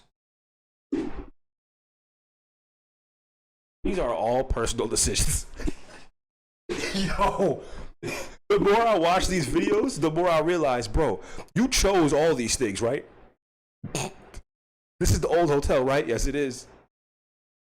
Like, he chose all these things. He chose the open relationship. He chose to be homeless. He chose to groom a shorty that he met through another shorty that he chose to groom before. Like, you chose all these things. So everything that I'm making, you chose to be a deadbeat father. You chose to not get residence so you could have your child for longer. You chose all these things that I make fun of you for. None of these are natural circumstances. None of these things are things that are not fixable. You chose every last thing that I bring up about you. You chose to scam that old lady. You chose to abuse a fat girl on camera in front of everybody. You chose to be mean and give the hotel staff your shit-covered towels. I didn't do that. Oh, I didn't do that. What do you mean? Okay, listen, Leland, I need you, because when he starts acting too stupid, what you got to do, you have to talk like he would talk, but as a foreign little kid. Because it comes out way funnier as a foreign little kid, okay? This is what you have to do. Yeah, this is what you have to do. Leland, you talk to him like a little kid. Leland, you can choose to have a decent life, or you can choose to have you can choose to have a decent life, or you can choose to just be stupid on the internet for years. Well, I want to be stupid. Give me money. Leland, I don't want to give you money because you're being stupid. Why should you get money? Because you're choosing to have a bad life. You're choosing all these things. I don't choose. I don't choose at all. I stuck like this. I'm going to be stuck next time too. Give me money. Give me money because I am stupid. I chose this. I mean, I didn't choose this. I mean, I chose it, but I didn't choose it. So I still want more money. Give me more money. Okay? Are we okay? It chose me. It chose me. So I should get money because this lifestyle chose me. I didn't choose the bum life. The bum life chose me. I don't want to get a job. You can't make me get a job. No. Bro, when you say that shit in a foreign accent, it just makes it like, wow, this motherfucker has no, like, there's just nothing there. There's just nothing there. Oh my God. Fuck, I gotta do something with that foreign, because it's the truth. Like, it's the fucking truth. God damn it, bro. I love this shit.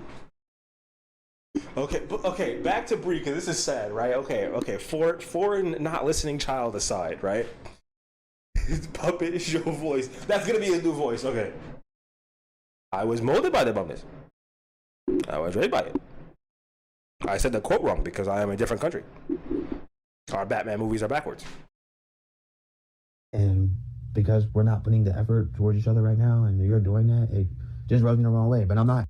He's saying because we not fucking, you putting that bell pepper ass on another nigga, it makes me mad. I'm upset that you're doing that. I'm happy that you're doing that. We're not aligned. We're not on the same page. I'm not necessarily like, I don't want to hear about her doing it anymore because it. Nigga, you watched it.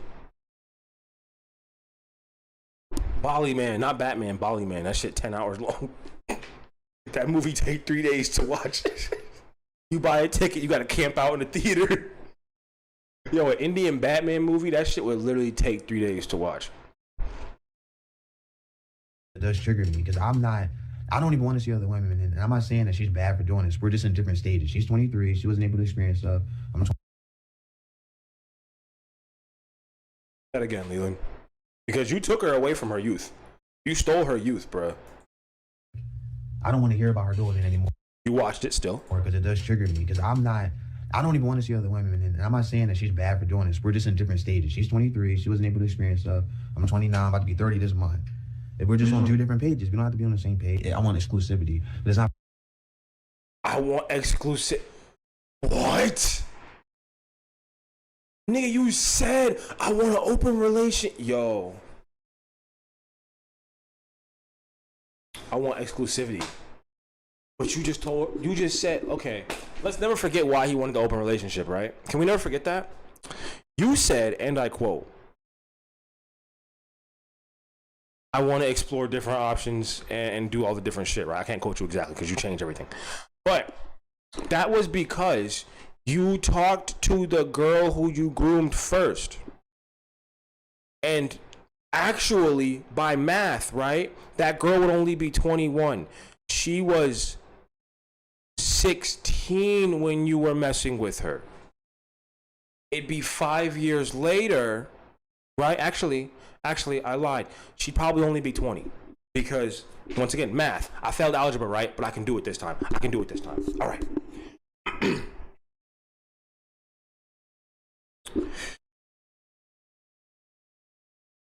Bree's 23. She was 19 when you guys met, right? Well, 19 when you started dating. The girl before was 3 years before her. So if Bree's 23, that girl's 20. And she was 16 when you started grooming her. So you had a side groom? You kept the first groom victim as a side groom?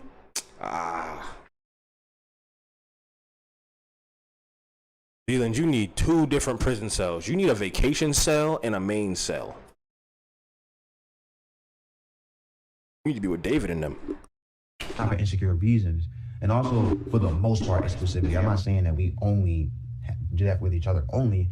It's just, if we were to choose something else, it would have to be a strong and temporary reason. You were talking to a girl who you groomed. Because you just wanted to cheat. You just make up shit as you go along. Whereas she's like going out and. Yo, if he ever when he goes to prison, I will happily send him a tent that they will never let him get. But they will tell him someone sent you a tent. Like, actively participating in it, and that's okay. We're not on the same page with that. She's scared. Look at this. Whereas she's like going out and like. She's trying to look away. She's trying not to look at the camera. This is clearly someone who does not want to be recorded. Actively participating in it, and that's okay. We're not on the same page with that. She's just more shallow with it. I just want something deeper. Sending him a tent in jail is nasty work. I'd send him several things. She just wants to have her snacks and watch her show. Like a little kid. Welcome to Breakhouse Radio. I'm your host, Pineapple Rose, the most smoke. And today I have the most full-blown presentations that I'm going to give you guys. And Cactus Ray, welcome to Breakhouse Radio. I'm your host, Pineapple Rose, the most smoke. And today I have the most presentations that I will be giving on why this is a cult. Maybe him and David can be cellies. Nah, two different states, unfortunately. Right now. And that's not that you don't want that too, but I just only want deep. That's all. I only want deep. How? You're the most shallow fuck on earth. Okay? I love you, babe. I love She looks so uncomfortable. you, and I'm not doing this. this for. I don't have to challenge myself anymore. Damn, Nick, he looks so gay. He really wants a man for real. Of course he does. What the fuck? Of course this nigga wants a man. Look at him. Okay. That handcuff was a little too much for me. I'm not doing this for. I don't have to challenge myself anymore. LSD makes him real zesty. LSD makes him very zesty.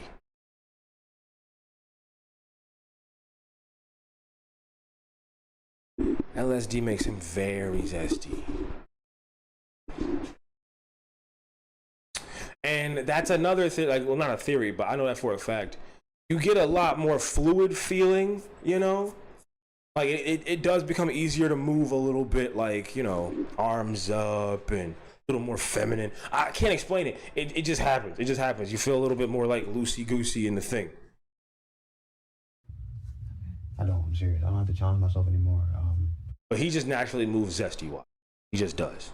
Like Burger King sauce, he is zesty. So that's why I would keep asking you details and all this different stuff. I'm trying to challenge myself, like, oh. Nah. You're an ask details crazy person.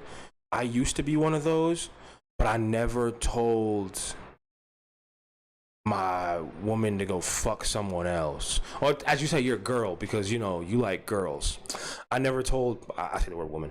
I never told a woman of, like, you know, someone I was dating to go fuck someone else. I just used to be obsessed with knowing every detail of someone's shit. Like I just used to be so obsessed with just knowledge. This nigga wants to know shit just to hurt him. He wants to know every detail of something, like, hey, I told you to go do this. Now I don't like it, but tell me how it was. Tell me how it was, because I want to know. No boundaries. Boundary crosser. Let me see if I can handle hearing this and that with this guy. So I already know I can handle it. Now I don't want to hear it because it just triggers me. Because I want something. Can't even watch this shit anymore. Oh, now we're getting into control with fasting, are we? Yep, we don't use EBT, we don't eat AT. A lot. Now we eat. This pissed me off so bad. Now, it sounds contradictory, but this is the first meal of the day. It's 6 o'clock. We didn't eat until now. This is first meal of the day. We didn't eat until now. So you're flexing that you made a what? 280-pound woman, 270-pound woman not eat until 6 o'clock? Let's say y'all, cause let's say y'all woke up at 10 a.m., right? You went 8 hours, no food. Bro, when I have to edit videos and do the whole thing, right? When I have to edit videos and do the whole shit, I don't eat for 3 hours, maybe even 2. I feel like I'm gonna die. No dabs, no THC, no nothing, and no food. I feel like I'm gonna fucking die. And God forbid I do take a dab before I eat breakfast. My stomach is. I have a rule. I don't ingest THC unless I have food in my stomach. Whoever's house she's at, she's not eating. Yo, that's. I hope she's back home with her parents. I just know that they're not. We eat 1 meal a day. We try to, and if we do eat something later, before, it's a small. We fast. So I just want to let y'all know, people saying sugar packets and stuff when you don't have food, salt water. You need salt. You don't need sugar. You don't need sugar. Salt.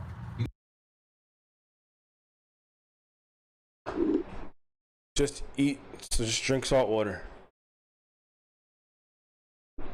Salt water. Food is a coping mechanism. He's sadistic to control her by depriving her of a basic need. Exactly. Food is 100% her coping mechanism. He understands that. But he wants her to drink salt water. Salt water, guys. You get glucose from all different types of sources of food. You don't need sugar. You don't need sugar. That's like not that type of sugar. Like, no, you actually don't need sugar, right? I'm pretty sure. Yeah, it's just glucose. So look. SNAP benefits. You need what it takes to make glucose, but you don't need sugar. Yeah, like you don't need Like, processed sugar. processed sugar. Or do you need natural sugar too? Do you need natural sugar? You do need natural sugar? Like, Bro, he's not even sure about what he's saying. Now she can DoorDash all she wants. She is an appetizer kind of girl. That's all she eats, bro. I'm an appetizer kind of girl. Yo, y'all remember. Y'all remember. Look this up. I forgot. You should look. We should look it up. She couldn't distract herself from a situation until he said it was time to eat.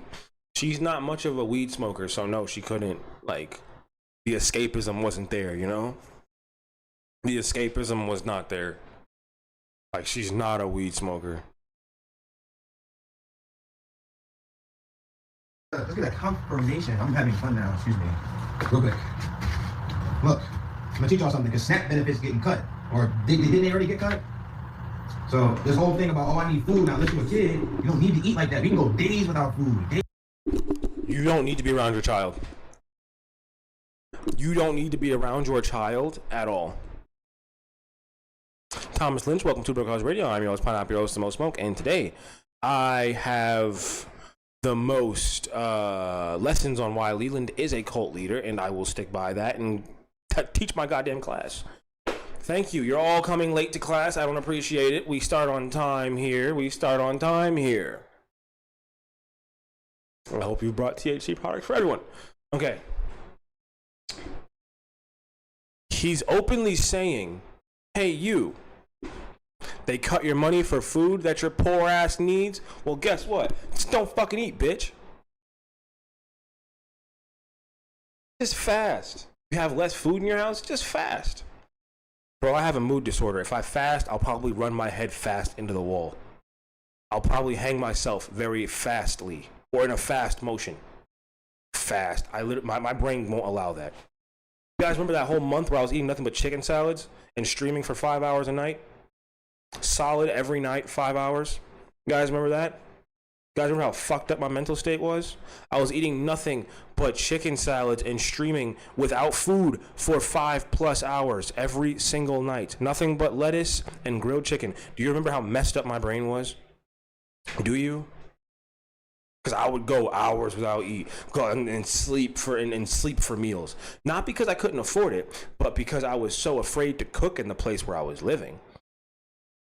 Baby salad was named after that time. Yep, people know. People remember. Yeah. My kid, because they would eat salads with me so much, because they like salads a lot, right? Because I said, what do you want to be called? They said baby salad, because I would make salads all the time. And them loving vegetables, because they would obviously eat other shit through the day. But when they wanted to eat with me, what was I eating all the time? Salads. There was obviously, I don't want to make it seem like we couldn't afford anything else. No. To make salads all the time was not like the cheapest endeavor, okay? It was not the way I eat it, like olives and feta and pita bread, all that shit. It's not the cheapest thing. But that's also not the heaviest thing. My body would get hungry like 10 minutes later, all the time. Nothing was ever sticking to me. I wasn't having any fats for real. My brain was not getting the caloric intake that I needed. I looked as if I worked out twice a day because my body was melting fat every 5 seconds, it felt like. I was not in a good place. I was basically starving myself, but making it look nice for the cameras, okay? It was bad. It was fucking bad. But I say that to say, right? I say it to say, you can't just not eat and expect your brain to work right. Now, I understand fasting is for medical purposes and it's for, like, you know, dietary purposes, all that shit, right? All that stuff. But I can't do that. I can't go hours without food. I can't just I can't do it, bro. I can't. Like, that's not gonna work for me. I'll lose my mind. Like, I had to start eating more during these streams because I can't wait for your appearance on his Netflix documentary. Oh, go on my channel. I made a little mock-up for Netflix to come holler at me about. Go on my channel real quick. I have a Netflix documentary. It's called Predatory Intent. Directed, edited, and shot directly by, or all by me. Thank you. Now, there's people that are in situations that, you know, that we're not talking about them. We're talking about this whole thing about 3 big... Also, yes, Netflix would love to hear me talk about the fact that I went on a hustle run from making fun of him for a full month where I ate nothing but chicken salads and made videos about him. I was dedicated to the money and I was dedicated to exposing him. That will go down in history in my book, I swear to God. I starved myself through through manic episodes to stay up and make fun of him for hours. And ramen, salad and ramen, nothing but salad and ramen. Nothing but salad and ramen, basically. Snacks, oh yeah, snacks and sodas and shit, right? But my base food was chicken salads and it was ramen every time. Every single time. I was telling Ermac that I want easy cut. Pop-Tart with butter reminds me of South Park. Meals a day is bullshit. You don't need 3 big meals a day. All you need, you can get by with salt water, electrolytes. And then, now we're not gonna get into all that because like if you're going fast, like depending on how long, then you should take supplements and all that other stuff, but that's a whole other thing. But if you just want to do 1 meal a day, that saves you so much food and it saves your body, it saves you. This is brave talk. Also, this is all lies, right? Because we know that Bree has a giant DoorDash habit and a food addiction. There's no way that he was doing this for very long. She tweaked. She tweaked out and said, we're not doing this. Because the DoorDash order started to ramp up crazily. There's no way this kept up. There's no possible way. The way that he gained weight by the time they both gained weight in when they left here, they gained so much weight before the next hotel. They gained hella weight. Money and it saves your Both body. of them. You save so much. You save money, your body, you save. And then food. When you eat food, by the way, when you fast and you eat, it tastes so good. That's because your brain's in starvation mode, you fucking idiot. That's because your brain's in starvation mode. What you just said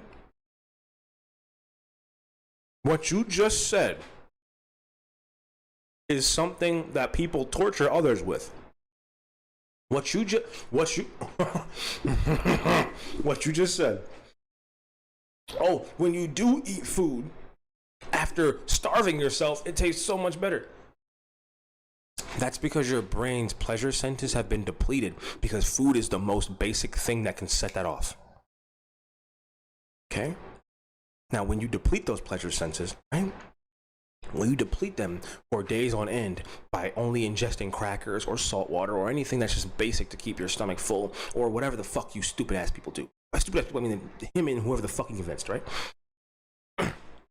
When you deplete them for days on end, you start to become depressed. You start to like hate life. I know that sounds crazy, but if you don't eat anything that you enjoy for days on end, you will start to hate life.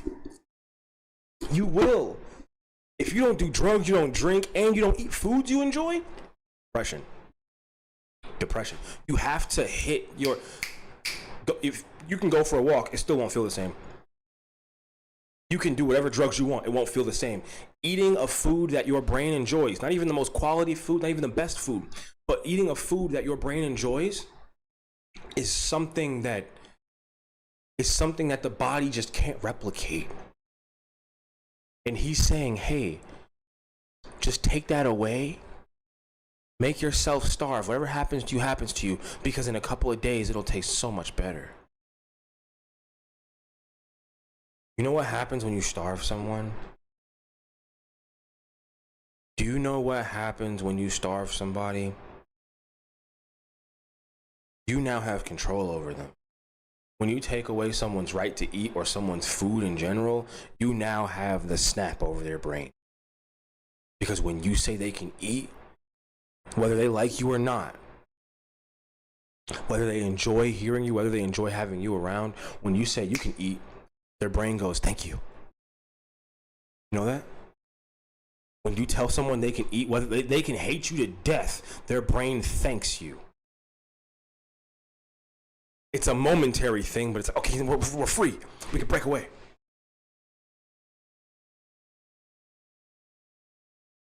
He could have led a cult. He's just too stupid to know it. He literally has all of the everything to lead a cult. He's just too dumb. He's just too fucking dumb. Oh my God, this is great. This is great. Because your mouth is like sensitive to taste. So No, I just explained to you, idiot. your taste buds are like super strong. No, I just explained to you, idiot. So like food is more intentful. Tastes good. Like More intentful? fast. Like it's good. It's good for your body. It's good for your pockets. And SNAP benefits are getting cut. You know about food, this and that. You don't even need to eat like that. Water is what you need. Like you need. I doubt you've ever been on Snap. I guarantee you've probably never had financial struggles. So you don't know how devastating it is.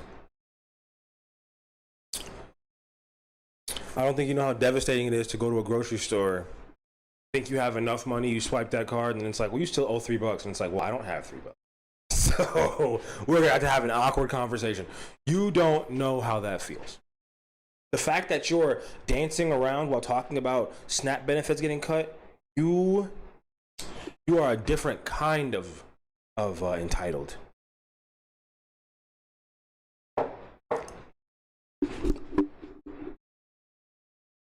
It kind of pisses me off when he would tell Bree, "Are you doing this? I'm a black man. Are you doing this because I'm black? You're not black. You're a skinwalker who's cosplaying as a black person. You are cosplaying as a black homeless person while being a deadbeat father and you lived off of a fat girl. So you're cosplaying the stereotypes really well here. You're cosplaying the stereotypes really well. Water. Like, you need food too, but not that much food. Like hunters and gatherers were eating 3 big meals a day. How did they do it? Glucose. And your body will get energy. Well, where do you get energy from if you're not eating? Isn't that the magic? This is like crazy psychobabble. He black and scared of the hood. Bad cosplaying. Yes. Yes. He's terrified of the hood. He's terrified to live anywhere where people look like him. He loves being around white people. He loves it. He loves white folks. Question, you get energy from your fats. That's what ketones are and all this other stuff. So if you're not eating, you're getting energy from fats. So you don't need to eat food every single, like, you can go days without eating and it's like, it'll be like, you'll be fine. People go weeks, like people go months, like, yo, when we started fasting, but just started slow off the beginning, right? 1 meal a day. I saw the word Turkish in chat. Listen, there's this Turkish candy brand called Avesta.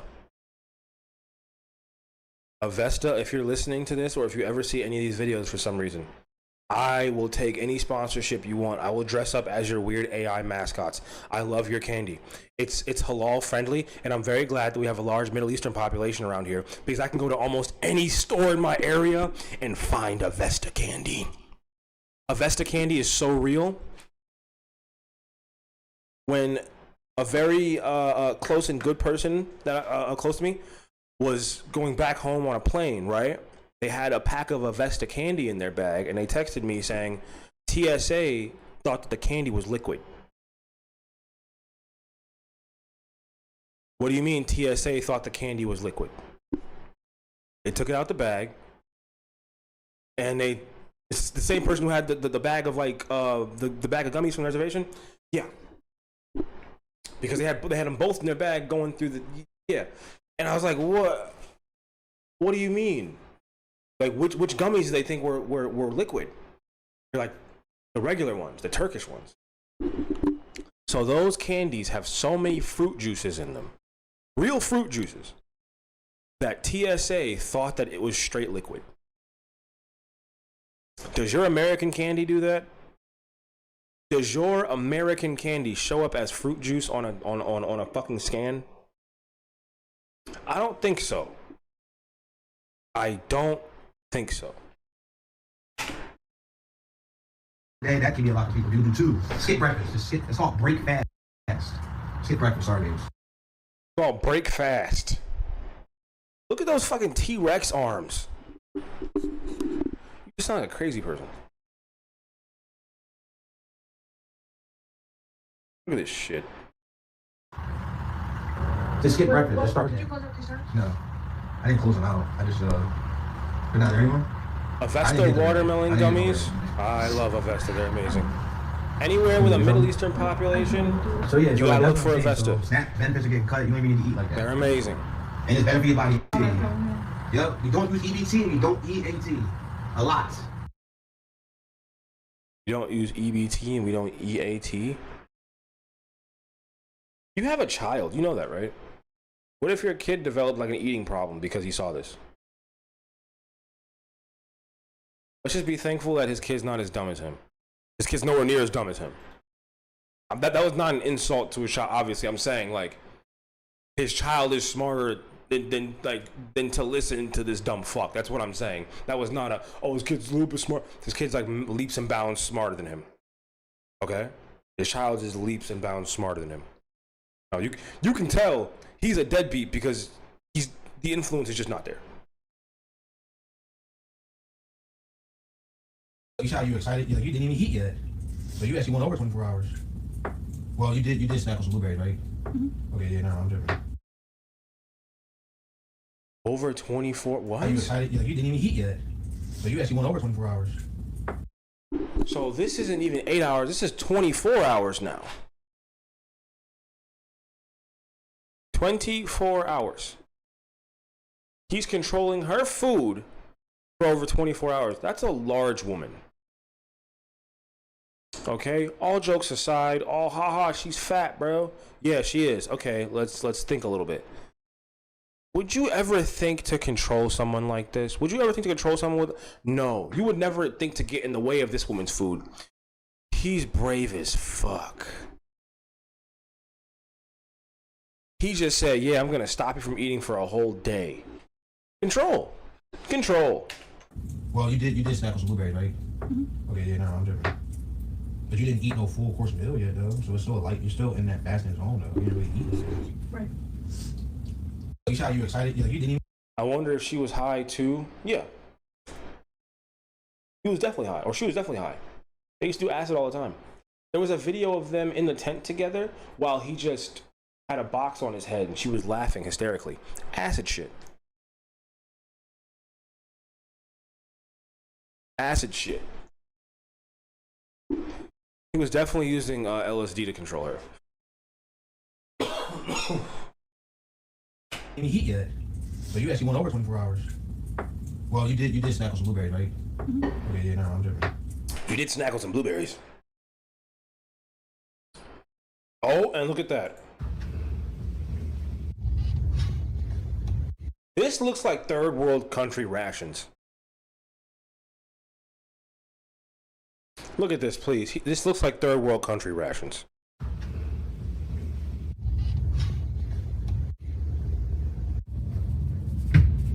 Salted avocado sounds like something that you eat when you're a senior in high school trying to fit into that prom dress, if you know what I'm saying. That sounds like something that models eat before a big show. That sounds like something that a guy would eat if he's trying to make weight on the wrestling team. You see what I mean? All of those were Degrassi storylines.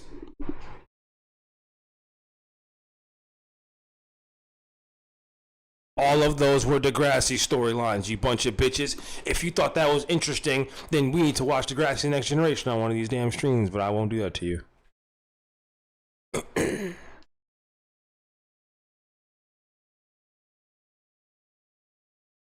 I did that for no reason. I could have brought up all those examples, but I only brought up the ones that were Degrassi. Yeah, sorry. Okay.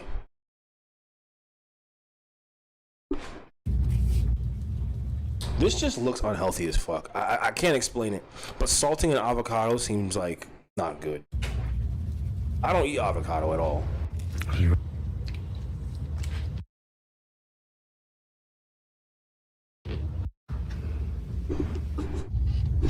Whatever it takes, I know I'm gonna make it through. Fuck it, talking about. Oh yes, more of the control and what was it? Control and what else? Sorry, my bad. I got my words. Control and behavior rules. One of the behavior rules was ditch your 9 to 5. You can't make enough money. Make as much money as you can like us, even though I'm lying to you. If you're trying to make as much money as possible, wouldn't it make sense to work somewhere where there's no cap to your money? You can make as much money as possible Because when you work at a 9 to 5, a traditional job, that's not possible. There's a cap to your money. You're only gonna be able to make this much money, even with promotions and everything. You can rise to the top, become a boss, a manager, whatever. You only gonna be able to make this much money at a job. Imagine talking all this money talk, but you're getting kicked out of an extended stay. Imagine talking all this money talk. Yeah, I own a business. Me and my girl own a business. Where's the money? Where's the monies? I'm not seeing the monies. I don't need to show you the money. You show me the money. Leland.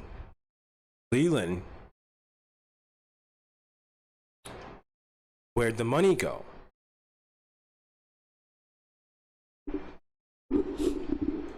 Oh, is Leland in chat? Did somebody just say that? What? Oh, no, he's not in chat. Okay, no. Thought he was. Is he? Am I slow? No. Okay. No, he's not. Thought he was. With that being said, there's nothing wrong with working a job. It just comes down to your goals. If you want to be a millionaire, the likelihood of becoming a millionaire as an entrepreneur is higher, but the risk is also higher too. The only risk you take is selling drugs. That's the catch. Work 9 to 5 for a little bit as a stepping stone, but as time goes on, you should invest your money, look into entrepreneurship. Being an entrepreneur, there's no cap to your money. You can make as much money as possible being an entrepreneur. Because you have control. But you can also have that money fall flat and have nothing.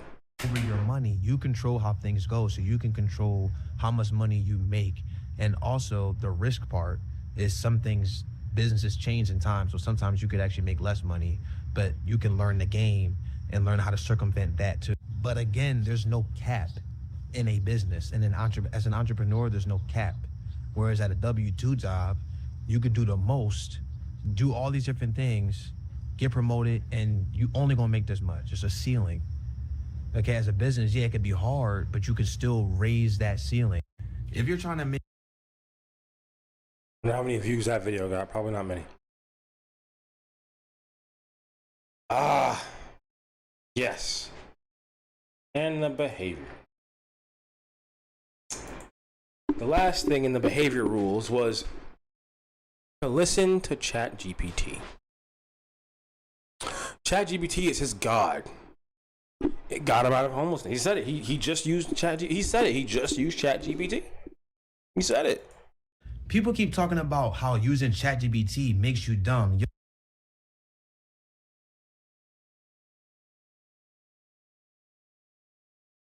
It does.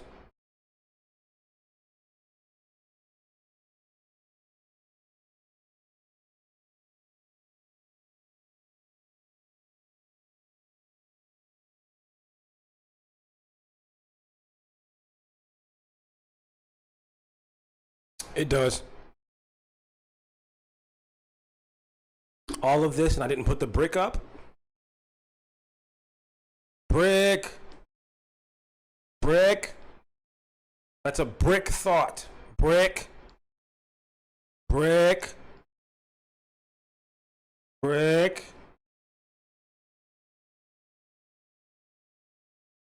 That's a brick thought. Brick.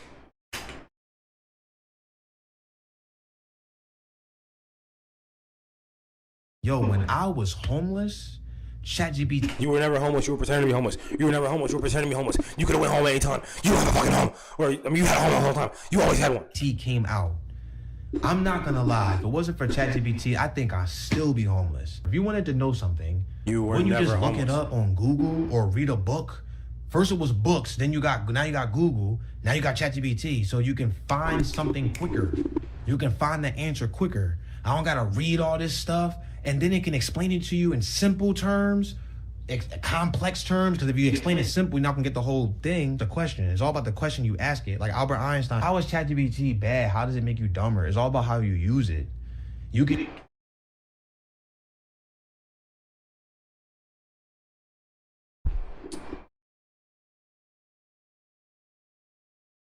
Leland, what questions do you ask your chat GPT? Like, what? And you said Albert Einstein. What the fuck about Albert Einstein? What? What does that have to do with this? You can use it to help you learn and critical think. But he has an AI generated girlfriend. He has an AI generated a lot of things, probably. And it helped us so much when we were homeless. Like how to fix the tent. Something broke. I was like, ChatGPT, that joint came in handy. I just don't understand how ChatGPT really helped us out a lot when we were homeless. It really came in clutch. It helped us fix holes in the tent. It helped us stay warm. We came up with ideas. ChatGPT was really helpful. And when we were stuck, it helped you get unstuck. You stuck on an idea, like it really helped us in our struggle and survive.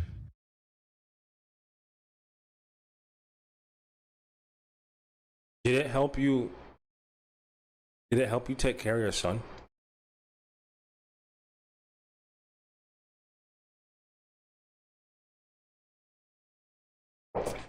Did ChatGPT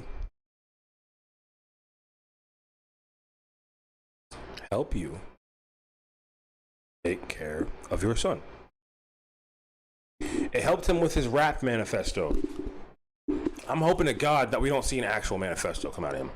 I'll react to it. If he puts out a homeless manifesto and how he's gonna murder anyone who comes in his woods, I'll react to it. If he puts out a murder manifesto, I swear to God, we'll react to it right here. Okay? We'll react to it right here.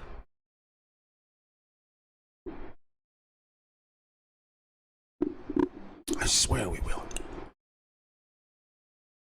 And when he goes live next, if he goes live, because where's he gonna go live? Like at the fucking McDonald's? No.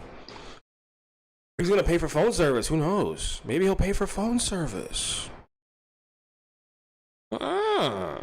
Maybe. It helped us survive.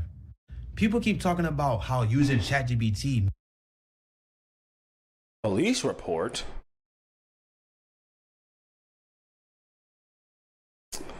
That's so funny that you guys say that. I have a whole thing for that, and I'll get to that in a second. Don't worry about that one. But for my last point, because we're at 2.5 hours, I got to get you guys out of here at some point, right? Got to get you out of here at some point. My last point, my most like, and it's the one that really drives it home. The identity rebuilding / entitlement. Now with this, you can see my point to go to homeless to I'll never do it again to homeless again. Abuser to abuser again. And then a sober junkie. I don't know how we got here, but all right. And in this photo, if you think that he's not rebuilding his identity, this is an AI photo of him and Bree. How do you know it's AI, Pine? How would I not know it's AI? He has a hairline and her stomach is slimmed. That looks like if you took Fat Bree's head and shoved it on a much younger person's body. Did he AI Bree to be younger?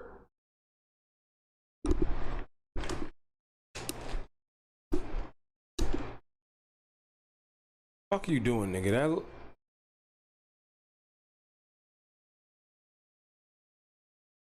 okay. Alright. Okay, there's always a new reason for me to fucking hate you. There's always a new reason for me to fucking hate you. Every time. There's always a new reason. Every time. So we're gonna look at the cycle again, because we didn't look at the cycle yesterday. Much as we should have.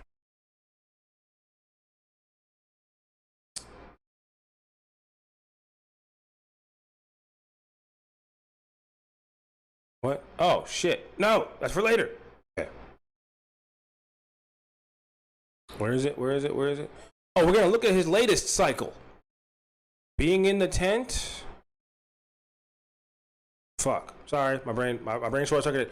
The cycle. All right. The abusive tendencies that he tried to shake off. We can just look at that for a quick second here. All right. this also has to do with identity changing, but this has to also do with his, I used to be abusive and now I'm not. So it kind of goes for both. He's reinventing himself while saying, I changed, but we all know he never did. Yep, she's free to do what she want to do, and she can be with whoever she wants to be with. The goal is for her to choose me because she wants to, not because that's what you're supposed to do in a relationship. And we're in an autonomous relationship. It's not poly. At the same time, if she want to fall in love with somebody else, I mean, that's what she want to do. If she want to do that, no, I don't see Brianna ever doing that, yo. I'm not doing that either. So why is it so sped up? What the fuck? Does he think that makes it more interesting? It doesn't. I have my fair share with this. had your fair share with what? This open relationship stuff that we've been Yeah, and doing this for a while. And by the way, now she's claiming that she wants to do this and everything. That's interesting because He's saying like, yeah, now she's saying she wants to do it, and I don't know why she wants to do it. So you're upset about her consenting to the open relationship now? You're a dog shit human being. You're upset that she's consenting to the relationship now. Is there not something like criminal about that? You said, hey, I'm cheating on you with a girl who I groomed before you. Let's be in an open relationship. That's fucked up in itself, right? Let's leave that where it is. But now she's saying, hey, I'm cool with you talking to the girl who you groomed. Not cool with it, but like, you did that, right? You talked to the girl who you groomed before grooming me, right? Right. And then you say, let's have an open relationship. She's like, nah, I don't want to do that. You come online and say, fuck you, bitch. We're broken up. I'm gonna fuck other bitches, including the one who's younger than you, who I fucking groomed before you. And now she's saying, okay, you do what you want to do, but I'm gonna see some men on the side. Now you're like, hey, bitch, I didn't say do all that.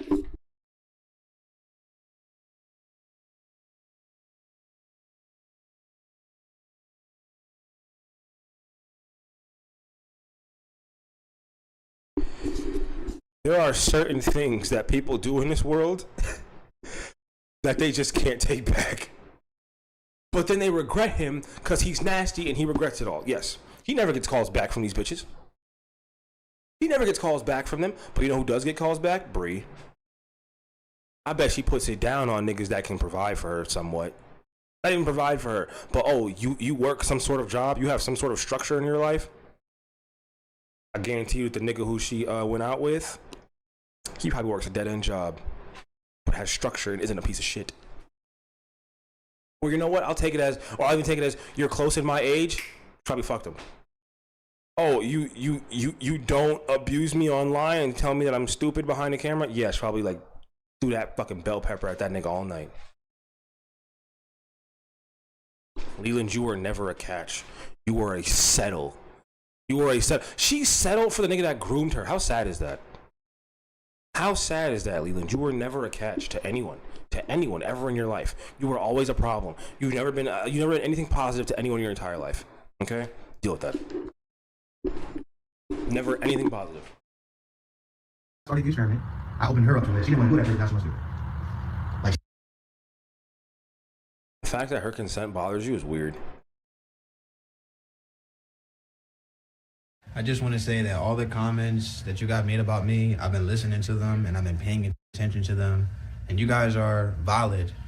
And I've become a better person because of you guys. Well, you guys helped me look into myself. And because of me, I became a better person. He's like, listen, you guys helped me be a better person, but it wasn't really you. It was just me. You didn't do it. You guys did something, but not as much as you think you did. So, like, chill out, motherfucker. But, you know. He's trying to convince an audience full of people that hate him that their hate comments made him change overnight. You have never been held accountable for, like, anything. I can tell. You've never been held accountable for anything in your fucking life. Sad as shit.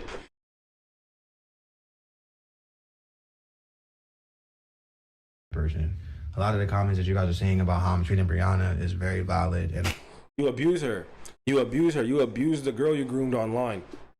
You abuse her.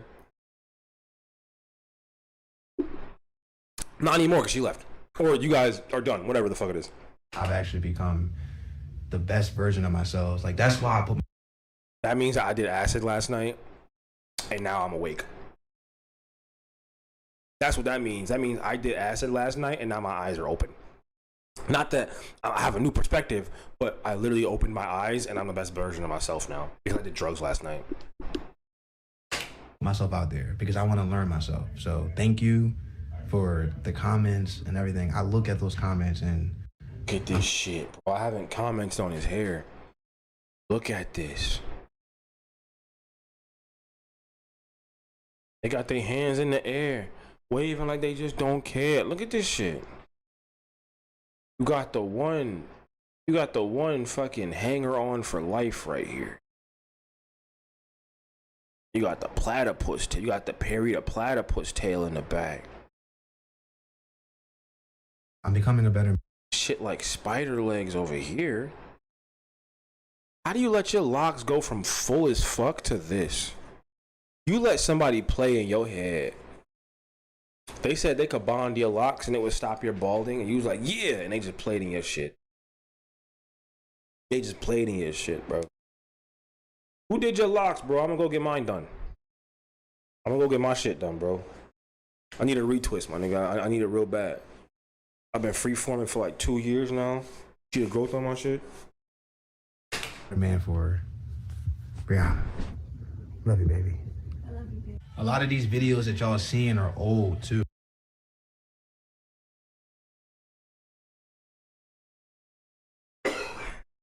They're old.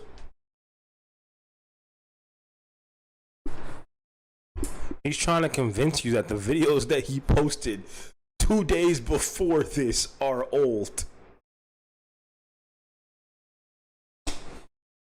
They're not new. So if y'all seeing this video and then you see me post a video and it's like, well, I thought you said you was doing better. It's a lot of old videos. I just want to put them out there. I'm still learning. I just want to put them out there to see how I can even do better. I don't want to ever act like my old self ever again. I'm rewiring the brain. I just want to say that all the You said that because you wanted to make Bree feel comfortable. That's why she was on the bed listening to you. Like, what the fuck?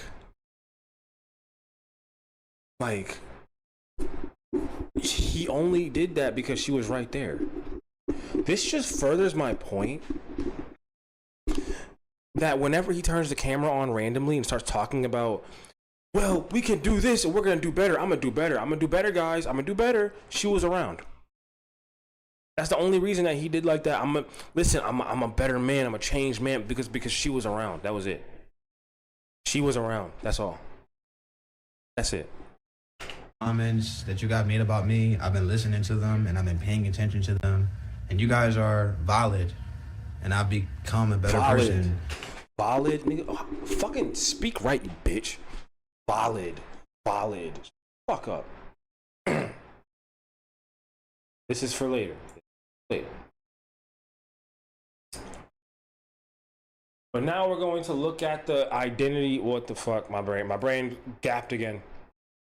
Homeless to I'll never do it again to homeless again.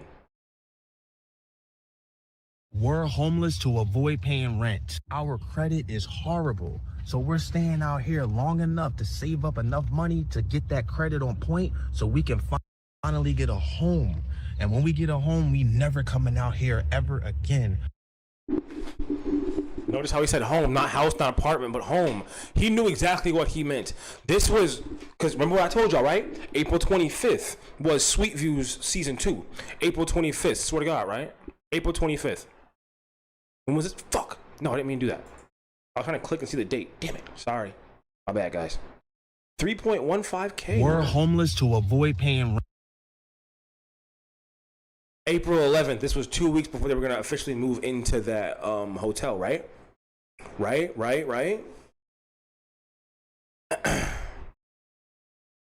This is when they were going to officially move in, like 100% permanently nothing. This was them not living there. This was them setting up, and all this was just for show. All of it was just for show. Just so you guys know. They were never in that tent full time. That hotel room that we saw them in, they were in that hotel brand that entire time. They never were in the tent. They were in the tent for like a couple weeks, and they just said, fuck it. I swear to God. I'm not kidding you. This whole thing was a scam. Every video of them during this time was all a scam, just so you're all aware. Our credit is horrible. And that's not me guessing, that's not me talking shit. I know that for a fact. I know that for a fact they were never in that tent the entire time. I know for a fact they were in that fucking hotel. I promise you. Why would I start lying now? If I don't know something, I don't know it. I promise you I know that. So we're staying out here long enough to save up enough money. Sorry, I have to say this because someone made a comment and it pissed me off. Someone made a comment on the documentary I made and said, "You're a terrible I'm basically a terrible person for making this video with no real witness or no real information. I just got random messages." Do you think that I would start my internet career off just listening to a random person online? I have people send me their IDs. Sometimes I have people send me their connection to this fuck. Like, they have to prove to me that they're connected to him. They have to prove to me that they're around him. They have to prove to me that they know him. Why would I just take some random person's fucking text message? The person who sent me that shit, all I had to do was look at them for 3 seconds, look at a couple photos they sent me, and I was ready to listen for hours. Okay? I would never just take random inboxes from random people. Why the fuck would I do that? Why would I do that? That makes no sense. You know how many people commented and said, "Oh, I know him, he does this. Oh, I know him, he does that." Do you think that I would randomly just start calling him a pedophile? Do you think I would randomly start calling him a fucking deadbeat? Do you think I would randomly start calling him this shit? Do you? Really? Really? That's insulting. That's actually insulting. Like, I've had so many people comment on my Instagram, my YouTube, "Oh, he shoots up meth. Oh, he does it." That's why I'm not putting any hard drug allegations on him. He doesn't do any of the hard substances we think he does, or they talk about. I know what he does. I know just how awful he is. I've gotten the videos, the photos, the reports, the witnesses, the message. I've gotten it all from credible sources. I would never just take, but that shit pissed me off, but not for the reason he thought. He thought it was gonna be, because he said, "I hate that all your content is going down the route of talking about him." I don't. But here's the thing. You don't get to insult me and try and make it seem like I'm just doing that. Why would I make a 40-minute video calling someone a pedophile for no reason? You can sue me for that. You can really sue me for that. If I just made a random video about a TikToker and a YouTuber that said, "Oh, he touches kids. He touches underage girls." You could sue me. My mother's an attorney. You think I don't know I can get sued for this shit? Do you? That pisses me off real bad. Because you think I'm stupid. That's what this boils down to, right? You think I'm fucking dumb if you think I'm just gonna randomly start calling a man, "Oh yeah, I'm specific. I'm very specific in what I say. I say he likes girls that can't drive yet. That's a specific number, right? I say girls who haven't made it to chemistry class yet. When do you start chemistry? Sophomore or junior year, right? 15, 16. I'm not dumb. I say these things on purpose. He knows that. He knows that. I'm saying these things on purpose. There are certain words that I say that only he knows why I'm saying them. That's it. That's it. That's all. Like the "before you can drive" comment, he knows why I said that.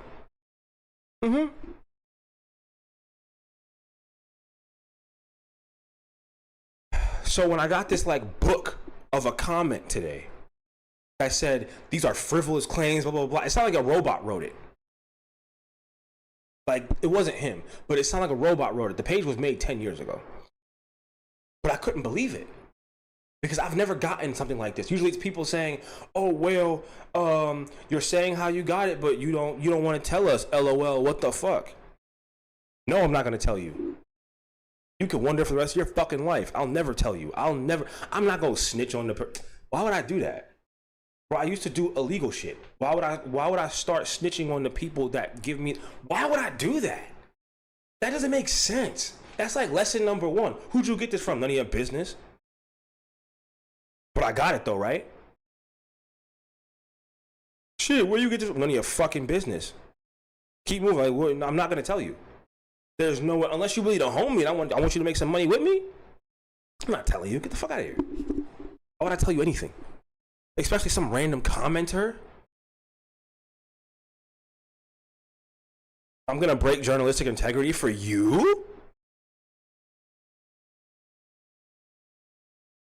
I'm gonna break my journalistic integrity for you?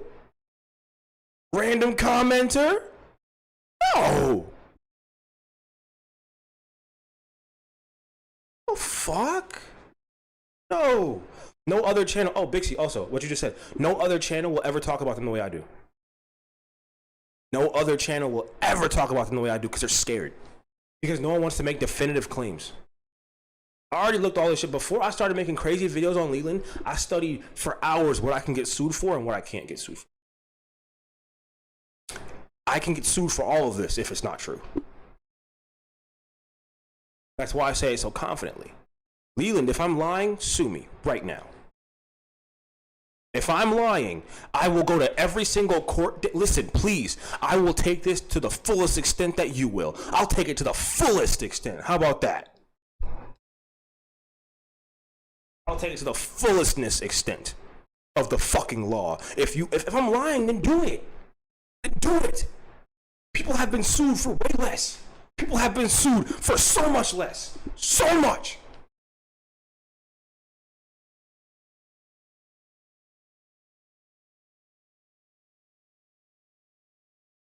Leland will represent himself in court. Yes, he will. Leland will represent himself in court. Yes, he fucking will. Leland won't show to court. No, he won't, because he'll have to see me. He will never. He didn't even want to talk to me. Grown ass man. Grown ass man. Didn't want to talk to me. And that's not like oh, he doesn't want to talk to me. He's too good for me. No. He's scared to talk to me. Because what do you say to someone that literally knows every bad thing you've done since you've turned your camera on? Since you were in college, since you left college to do drugs, I know every bad thing you've done. How does that make you feel? How does that make you feel, Leland? How does that make you feel that every day you wake up, I know what fucked up thing you're doing that day? Someone has to tell me. People in your town. When I tell you, I've gotten like random shit from, oh, I work here, I work there, I work here. The workers, they're the easiest to vet. The workers are the easiest to vet. Because, all right, show me your work ID. Show me, okay, in the town, in the area. Yep, show me. All right, now what day? Yeah, they're the easiest. I don't want an old ID either. Show me you at work. What location do you work at? All right, bet. Now, and can you answer the phone right now? You can answer the phone? All right, bet. I'm calling. If they don't answer the phone right then, done. I don't want to hear it. I've called many businesses. And they say, yup, see, it's me. I'm like, oh, okay, cool, got you. Hung up. So you, Leland, you need to watch the shit that you do. Okay? Because you've wronged a lot of people in your life. You're trying to clean it up and it's not working. How do you think I know about the Wawa thing? You do things under security camera. You do things under security camera all the time. You just don't care. You think your hairline is easy to hide? It starts back here now. Your shit starts back here, my nigga. You think you're easy to hide?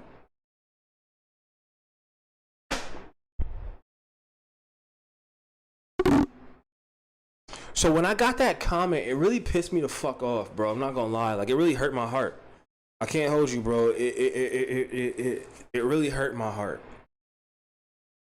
Because I built my old channel off the hotel expose video. Remember that shit? When that shit dropped, it hit like crack in the streets. Man, niggas was flocking to that video. What? You interviewed somebody from the hotel? You interviewed somebody from the hotel?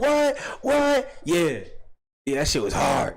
That was my first journalistic piece ever. My heart was doing this when I was uploading it. It was, all right, whew, it's the big time. It's the big leagues. And then I got like word of you being a fucking like. First of all, I've been called you a weirdo, a groomer, a toucher, and then I knew that something had to be up because you never said anything. You never said a word about it. See my videos, you talked about it on live stream. I saw it. You never talked about the fact that I called you a groomer. You completely dodged that. And Bree was the one telling you to dodge it. Because when she left, you came in my comments immediately. When I started going on your ass again, you thought I was done with you, bitch. A fucking problem. You really thought I was done with you.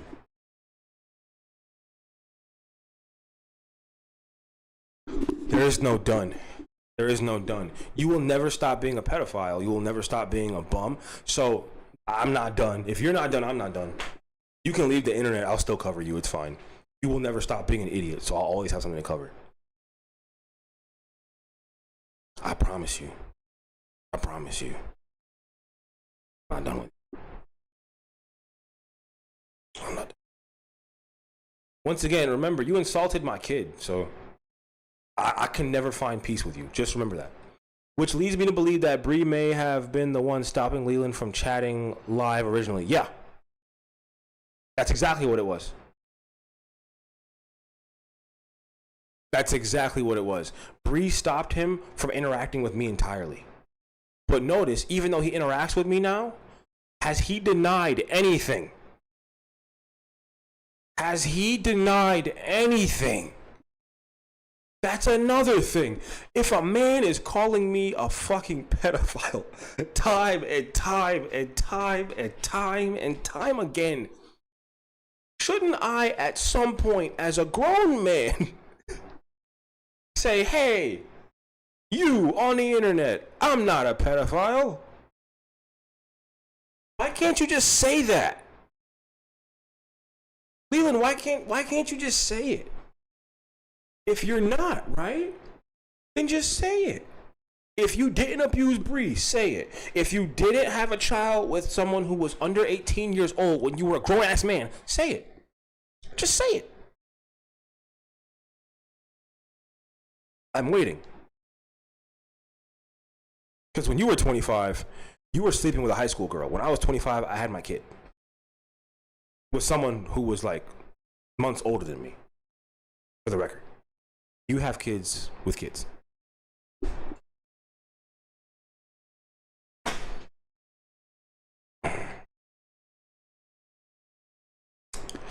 Can you just deny it, please?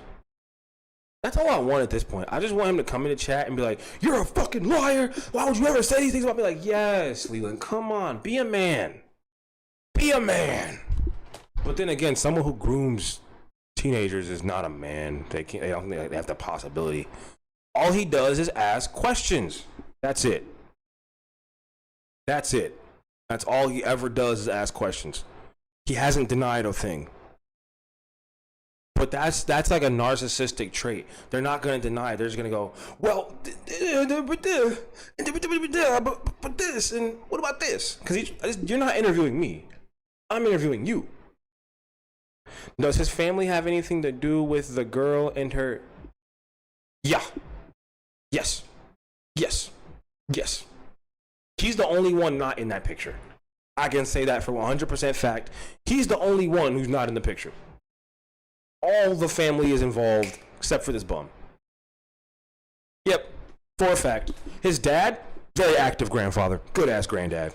Good ass granddad. Good ass grandfather. Everybody clap it up for Leland Brown Sr. Everybody clap it up for that nigga, bro. Good ass granddad. Good ass grandfather. And I know you be, listen, Leland Sr., I know you be watching my videos, bro. I know you watch my videos. I know you do.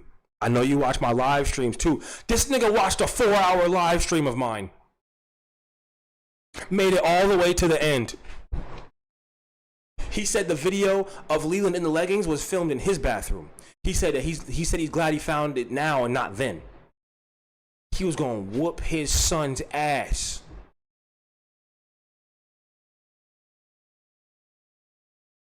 Yep.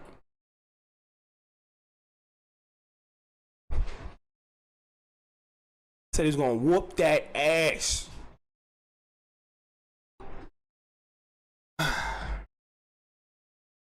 So that's what makes it harder for me, because not only, Leland, do you have a son who you could just be kicking it with.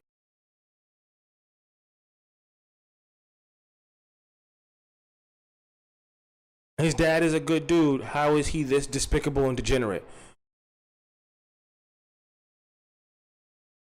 Honestly, some people's brains just don't take well to authority. And I'm not giving him bail, but once it, like this case study, right? I have to look at what happened, right? His brain didn't take well to authority because I love how I think. I swear to God, I'll never trade my brain for shit. I'm so glad I stopped doing drugs. I would never alter my brain again, except for THC and like maybe nicotine with the THC. You know what I mean? Gotta spliff it up at some point. I miss that shit. But everything that I pointed out, right? Everything that I know, my neighbor is wondering what the fuck I do all night, because I know that nigga hears me yell. He's walking up the steps. He's about to, he sees me walking around with a microphone. That nigga does not know what I do. He does not. I know he's confused. I know he's confused as shit. I know he is. But oh well, nigga, I'm trying to get it just like you is.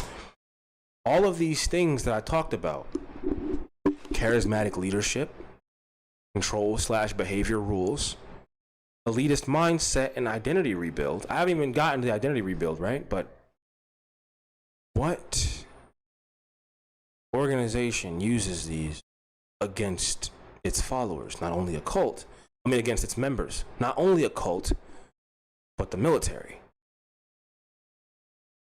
These are the tactics of a common military breaking. That's how they rebuild you.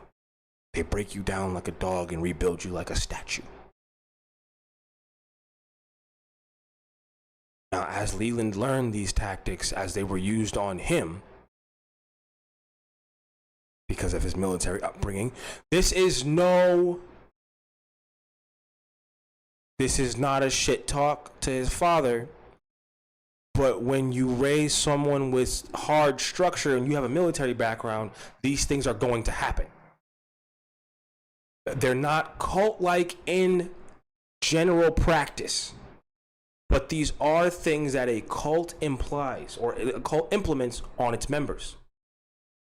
Charismatic leadership, a drill sergeant. Charismatic doesn't have to mean happy. They just have to be awake, up. They're telling you what to do. They're telling you what's going to happen. This is what's going to happen. We're going to do it. We're going to get this done. That's charisma. That is a charismatic leader. Control and behavior rules. Your parents did control and behavior rules for a fact. Your parents used behavior rules. Wash the dishes before you go to bed. You can't be out past 9. Go to your room. You piss me off. Those are control and behavior rules. Right? Right? Now, the elitist mindset, that is a tricky one, because there's a fine line between elitist mindset and teaching your kid to love themselves. But on that fine line, right, lies mental stability. Those that don't have mental stability will play with that line like jump rope. An elitist mindset can happen in a millisecond if someone has too much confidence, but not enough mental stability.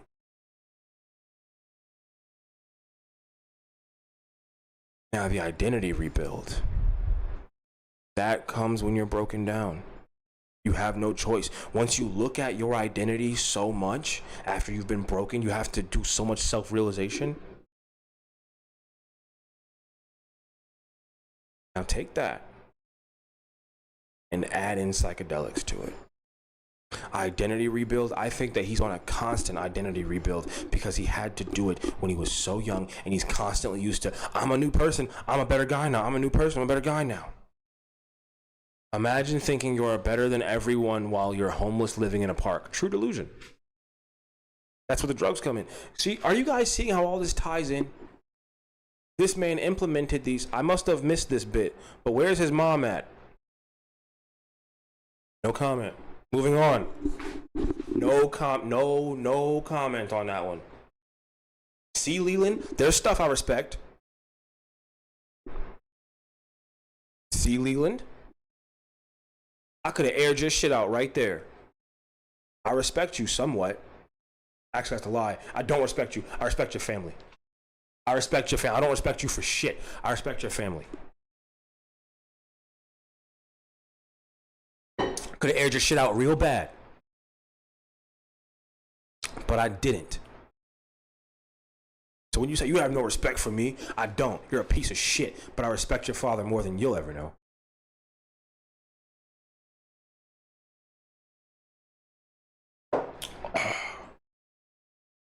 That's what pissed me off when you said, you have no respect for me. No, I don't. I respect the people around you, though. I really do. I respect them a million times more than you, I promise. No comment on his mother. He's the same person, just with different masks to benefit from certain situations. Exactly. So did we share the text last night? The ones that he sent to me? No, we didn't. I don't think so. We did not. We did not share the messages that he sent to me. I mean, we definitely can. We totally can after this. I just want to get through the rest of these videos, and we totally can. Actually, like one more video. Fuck it, one more video. One more. Actually, yeah. Fuck it. We're at 3 hours. We're about at 3 hours. Yeah. We're about at 3 hours. We're about at 3 hours.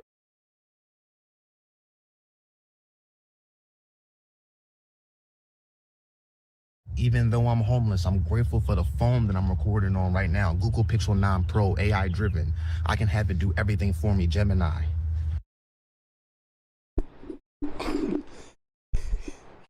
Bro, you can tell they're not living in this tent.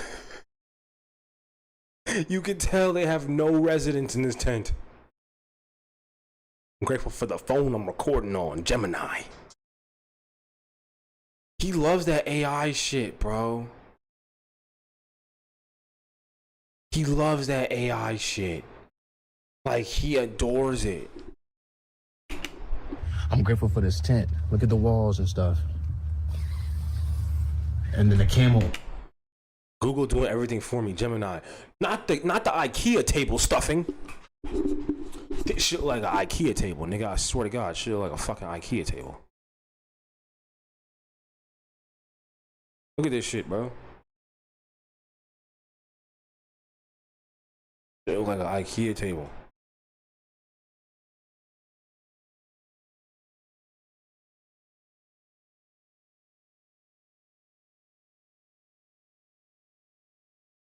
No. Show me the fucking paper, IKEA. Don't do this shit to me. IKEA table's India. I said inside, not India. I don't fucking live in India. Why would you even show? That shit just pissed me off. Why would you even show me an Indian IKEA advertisement? Whatever. This is their tent. This is what their tent looks like. IKEA table stuffing.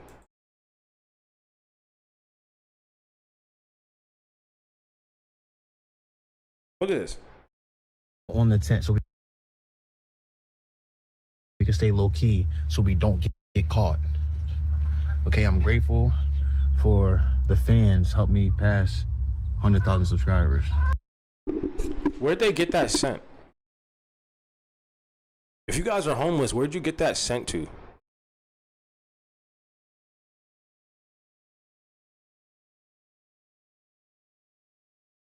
India has IKEA? I assume so.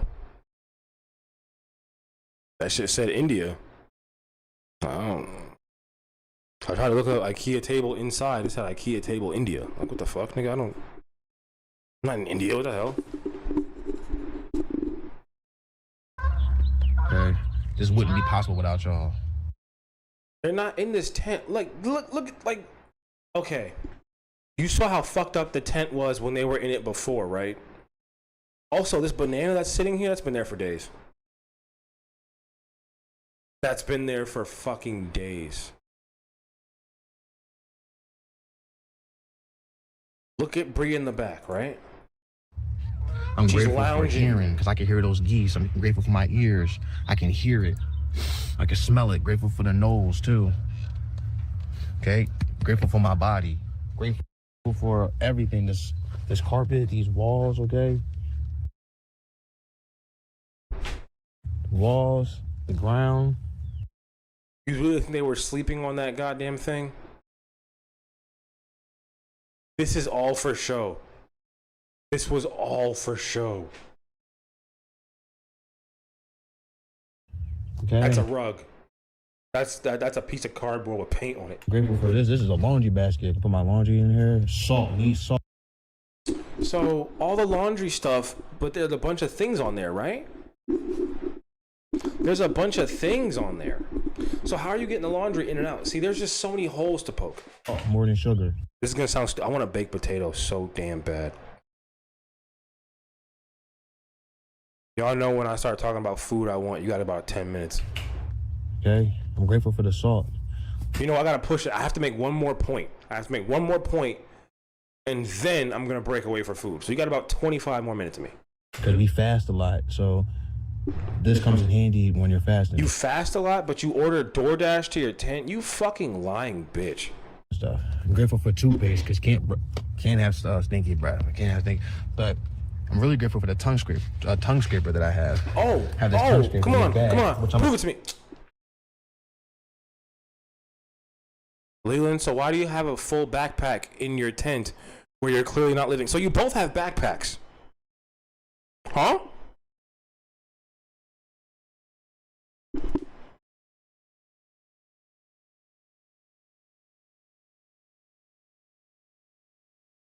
You both have backpacks that are stuffed that you just had dental products in, right? It sounds like you're spending a day in the tent. It sounds like you're spending a day in the tent. This isn't, oh, we got a hotel for a day. No, we're in the tent for the day. You're in the tent for the day, Leland. You're a lying piece of shit. That's crazy. Also grateful for Come on. tongue scraper, see?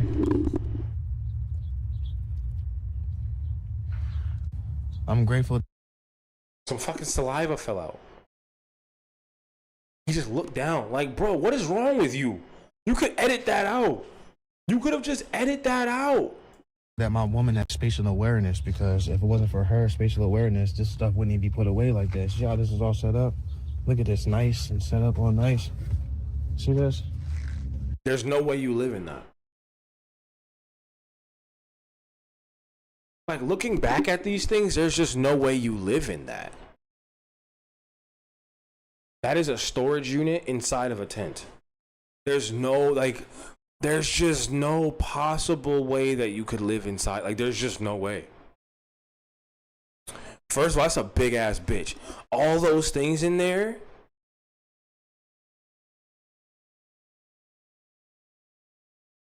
Nah. Like, you got like sometimes you gotta use your brain just a little bit when it comes to him, because you can't use your brain too much or else it's gonna fuck up. It's like you gonna hurt yourself. But you just gotta like, nah, just look at the just follow me a little here. Weirdo. I'm grateful that my woman has spatial awareness, because if Look at all this back here, right? Big ass like cushion. There's no walking room, there's no hangout space, there's no nothing. For her spatial awareness, this stuff wouldn't even be put away. There's like just that. all bins. It's just all bins. See how this is all set up? Look at this, nice and set up all nice. See this? Look at how this is set up. My woman did that. I'm grateful for her. I'm grateful for these chairs too. Sit your booty on these chairs. So if you live in it, why isn't the chair out?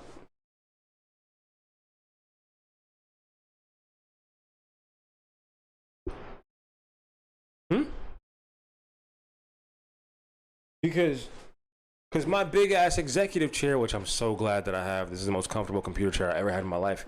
Y'all remember I used to fucking sit in those metal frame Walmart dining chairs that would bend on me and fuck up, and then I had a folding chair. Remember those times? Remember those times in the corner with the art wall? Metal folding chairs that were making me so uncomfortable. I used to stream for 5 hours in metal folding chairs. Yeah. Yeah.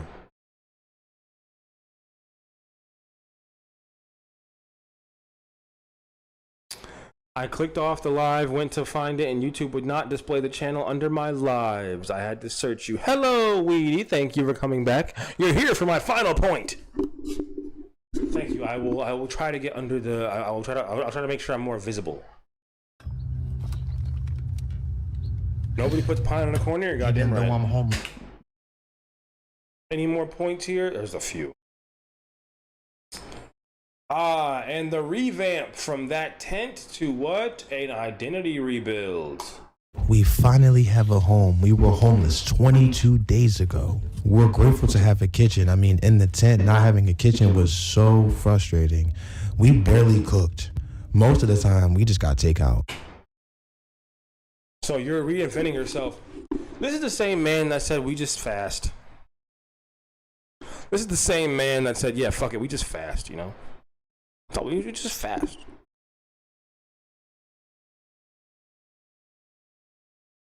You just said,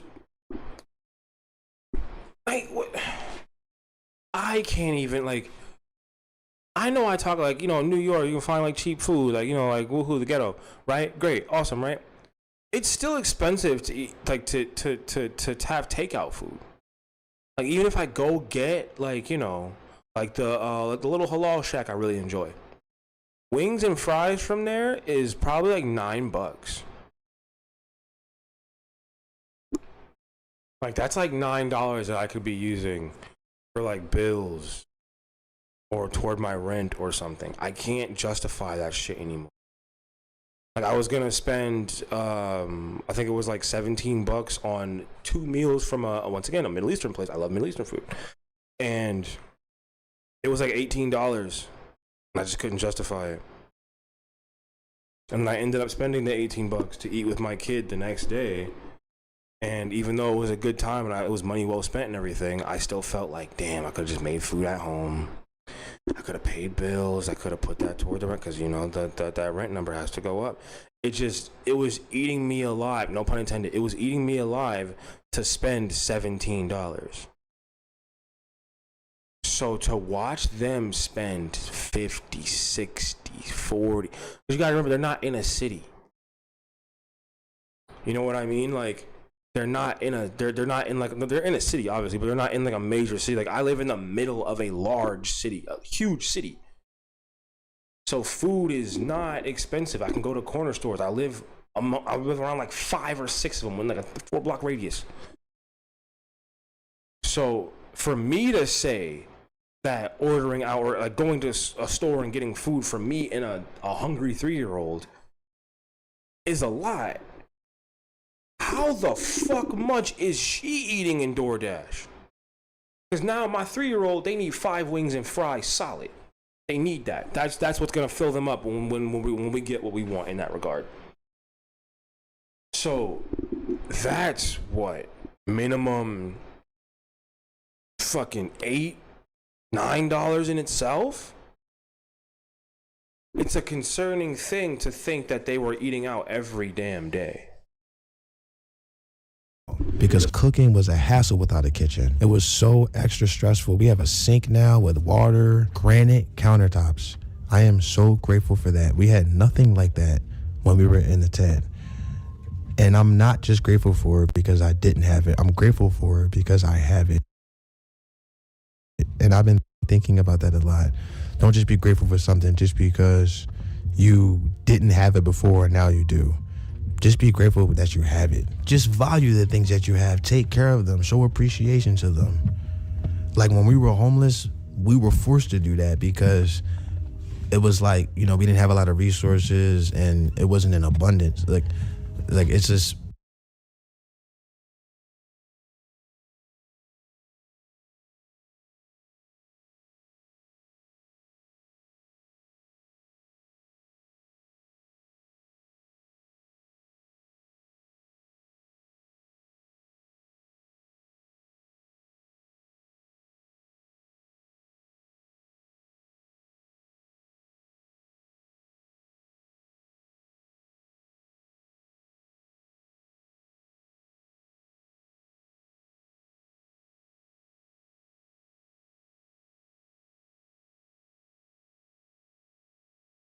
Oh. That begs the question, is Fullestness a cult? Yes. Yes. Yes, it is. Dim Jones. He had listen.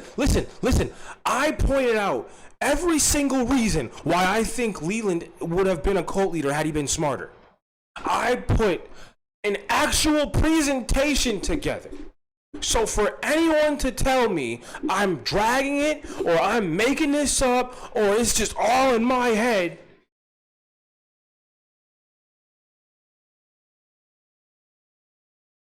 you don't listen to research.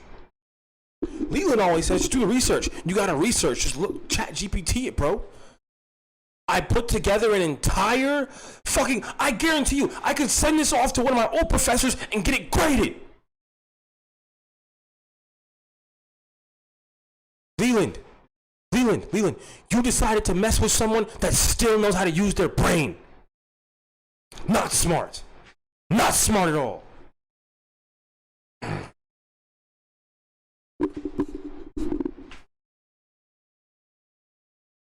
And to wrap up what I'm saying, for him to be a cult, right? Someone who have had to be influenced by his what? His patterns and his behavior, his idealisms and his behavior. Now, who on earth could be inspired by ridiculous idealisms and behaviors? Who could have did that? I present to you Maverick Tulip. Now, I have no clue how this mentally not all there girl decided, how she found Leland, probably through TikTok.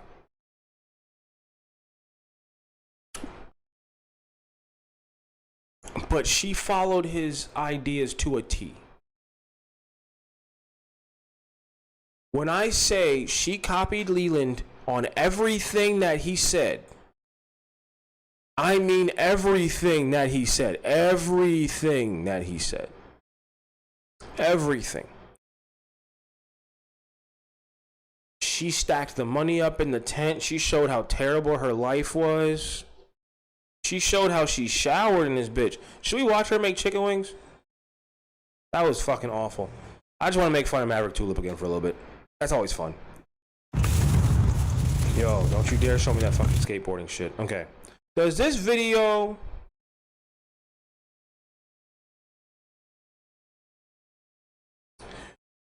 remind you of anyone? Here, it's Shut up.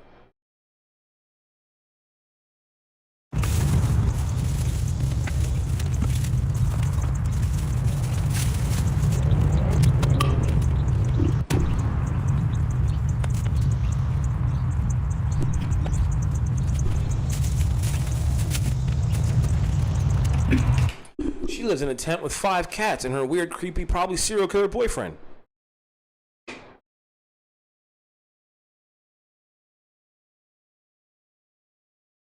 She chose to live in this tent. She got a hotel. And then she lived in a special people house. I had to use my own clues that it was a special people house because she paid $1,000 for a big room and a small room. That just sounds like some retard shit. What do you mean you paid $1,000? $1,000? Yo, you paid a stack for a big room and a small room. Yo, you lived in a group home for slow people. How do I know that? She said there would be pee all over the bathroom and someone was stealing my ice cream. You lived with people who need helmets. What are we saying? And when I say that, I mean, damn it, that sounded offensive, right? Not really. You lived in a home with people who could live on their own, but weren't, what, smart enough? Like, I don't want to believe you're actually like not all there, but you have 5 cats. Like you have 5 cats. But no, it's not the fact that someone stole the ice cream. It's the fact that that's what you're concerned about, not the cockroaches. You said there were roaches everywhere. You are concerned about the ice cream more than the roaches. That's a large issue. She mentioned the ice cream before the roaches. You gave a fuck about somebody stealing that vanilla ice cream, bro.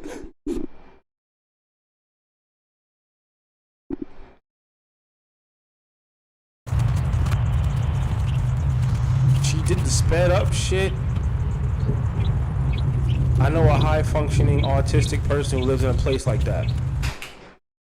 Exactly. She's not high functioning. This bitch wants to live in a tent. If you want to live in a tent, I swear to Christ, you have like something seriously wrong with you. If you think this is a good idea, that should be like an intelligence test, deadass. How do you feel about living in a tent? I think it's a great idea. Take away their right to have kids. Sterilizer.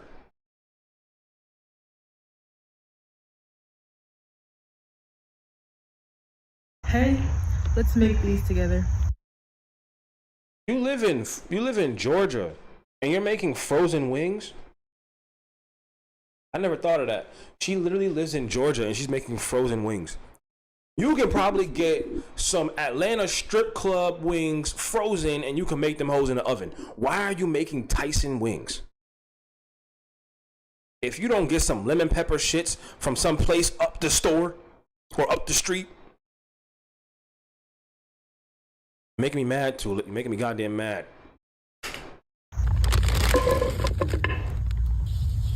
It's 5 cats, bro. 5 cats. 5 cats. I could, if this were my property. Yo, and they're kittens too.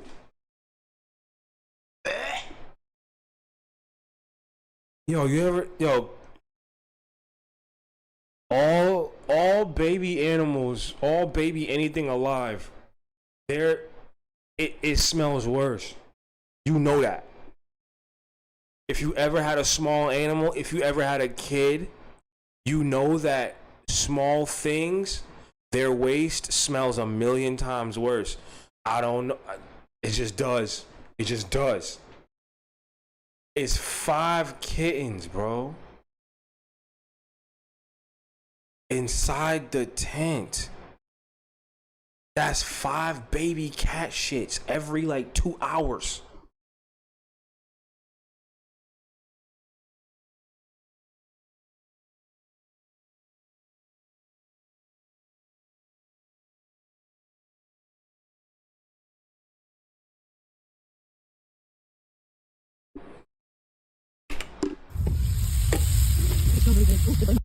Why do wings look like that, bro? Why do wings look like that? That's why they can constantly cook, hoping the smell of food will smother the cat piss. It's not even. I wouldn't worry about the cat piss. I'd be worried about the cat shit. The cat piss is cat piss, right? I mean, that's coming from somebody who like. I'm very smell sensitive, so I would rather. I mean, that listen. I had a cat, right? I was gonna say no. For me, cat shit, it smells so much worse. But I had a cat, right? Cat piss is toxic. I'm traumatized from this. My cat, her name was Lenore. This cat I got for my 21st birthday.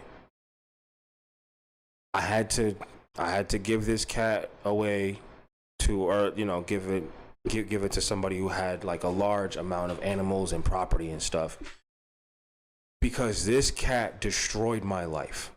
I don't talk about this because this is actually a traumatizing time for me. This cat destroyed my life.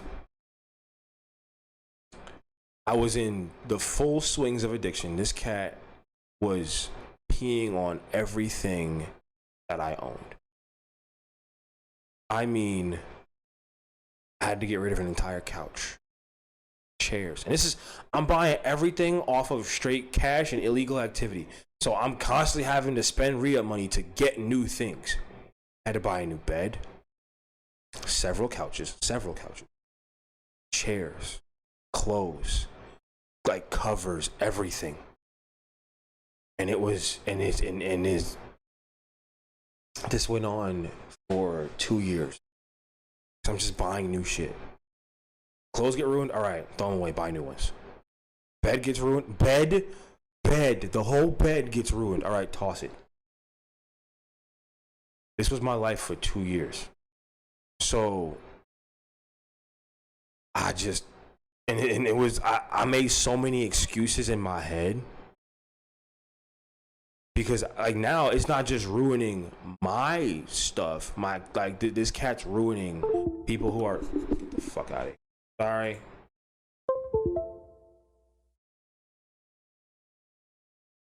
This cat's not only ruining my stuff, this cat's ruining stuff of people who are coming over.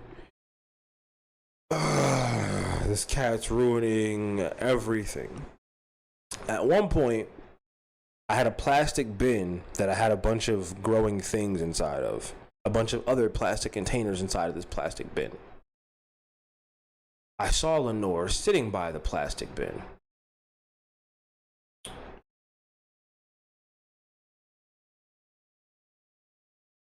said, Lenore, what are you doing? Just walking around being mischievous. Okay. So I go to because I have to clean this bin out, right? Because I had to sanitize it because there was a bacteria situation that happened inside the bin. I didn't want it to spread to the other bins of random things that I was growing. So I took all the plastic containers out of this bin, big ass like fucking moving tote. I go in the kitchen to get bleach to bleach the bin. Come back.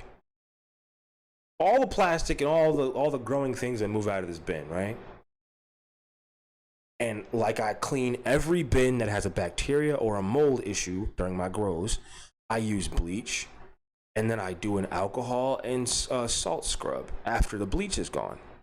Or after I rinse it out. I didn't see that Lenore, like she does on everything, pissed inside of this bin. Cat pee contains ammonia. My cat was a very heavy pisser. I poured bleach into this bin, as I've done dozens upon probably near like 20 times at this point, just to get everything clean for grows. I never been hit with like a weirder gas, because it started to smoke. Like a chemical reaction happened, and I didn't know what was going on. So it was like I inhaled like a fucking like toxic, nauseous, whatever the fuck. My eyes got all huge. I'm looking around trying to keep. I'm woozy and shit. And I'm not understanding what just happened. Lenore ran off. Because when I did that and it started smoking and all this stuff, she ran up the fucking steps. So now I have to Google how to get rid of this because I don't know what the fuck to do. I was terrified. I was pissed. I was terrified. I'm like, well, thank God I got everything out of there before my cat decided to jump in and piss and then jump out. Like,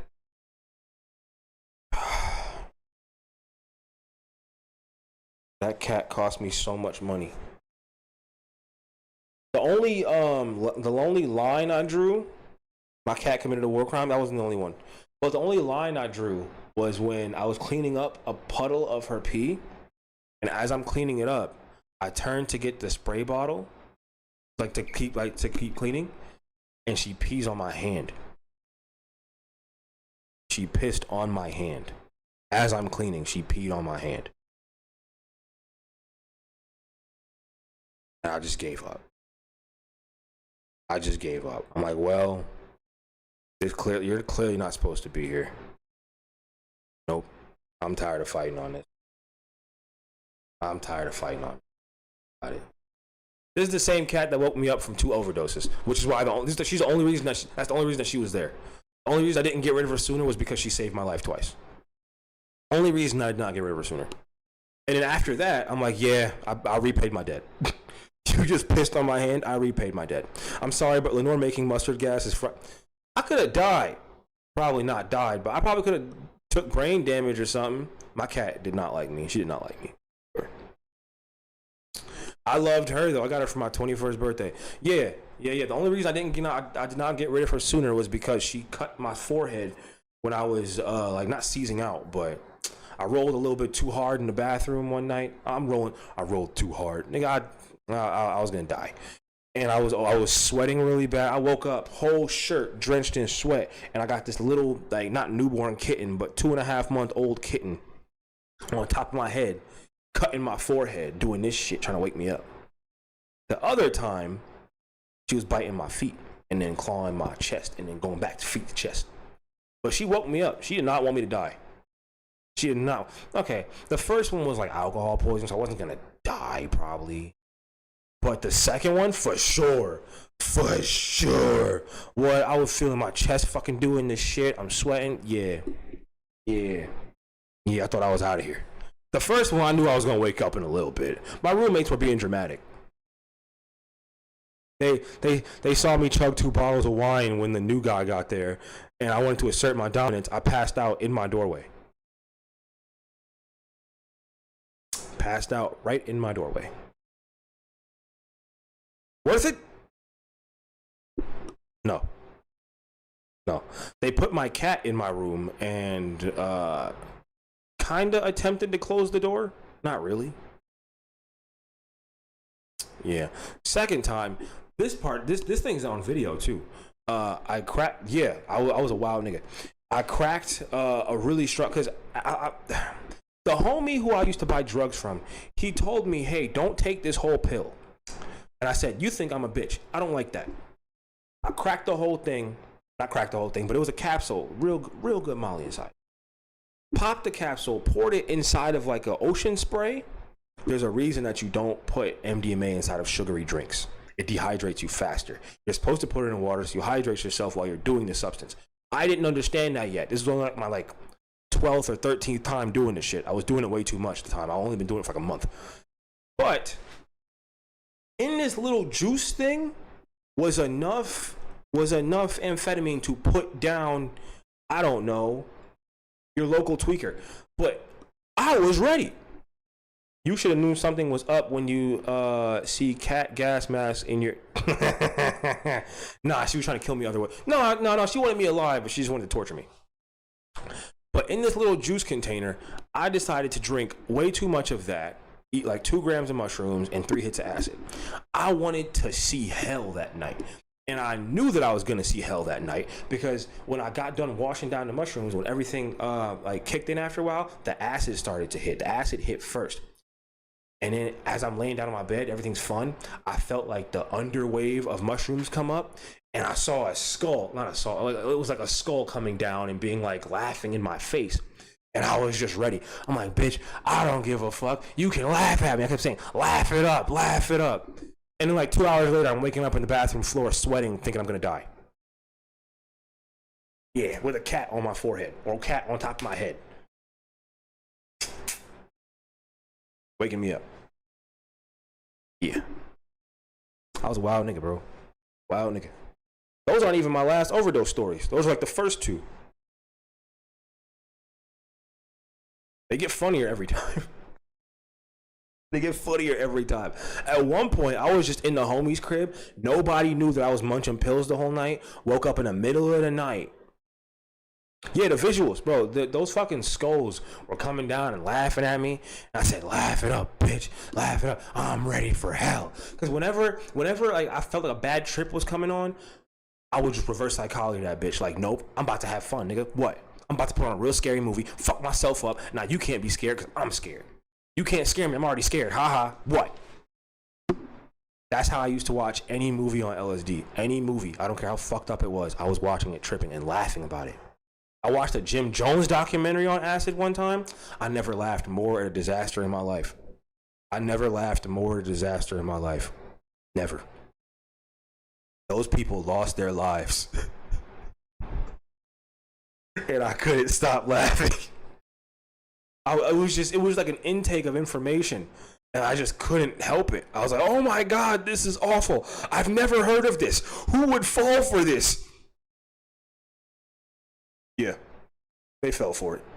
They fell for it. They fell for it. The ins and outs of getting fucked up. I could do that. I could do that. That's the only book I'll ever write. I don't write books. I write scripts. That would be a hilarious book. How to do drugs safely? Not bad. But I haven't done all drugs though. There's 2 specific substances that I've just never touched. Like never. How to do psychedelics safely, or how to party safely. There it is, how to party safely. But one time I was in the homie's house, and nobody knew I was munching down pills, right? Like nobody. So middle of the night, I haven't drank water in like 4 hours. I feel my stomach just go straight down and then push up. And I'm like, oh, this is all those wings I had right before I took the pill. That's what a chest convulsion looks like when you have terrible lungs and you're trying to get air up and puke at the same time.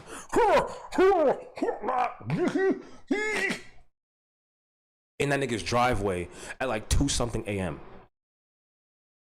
I got one homie patting me on the back while I'm throwing up like a motherfucker. The dude whose house it is, he's spraying shit down in the driveway. I'm like, I'm sorry. I'm sorry. If I stayed asleep, I would have choked on that shit. I was choking on it when I was awake.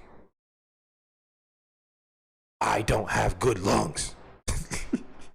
I was trying to push up air and breathe as I'm puking. It didn't work.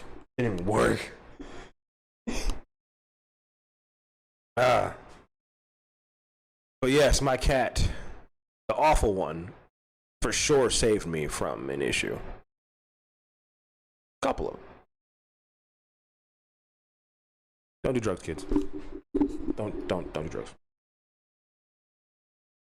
I'm actually gonna make wings that taste good and look good. These look awful. Look awful. No, definitely getting hot.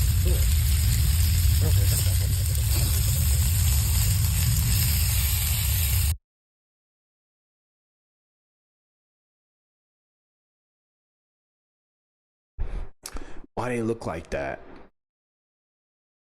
They look like me. That color is like suspiciously close to mine. Not the yellow part. Y'all know what I'm saying. This shit right here. This shit is dangerously close to my color. I don't like that Maverick tulip. Your wings look like biracial people.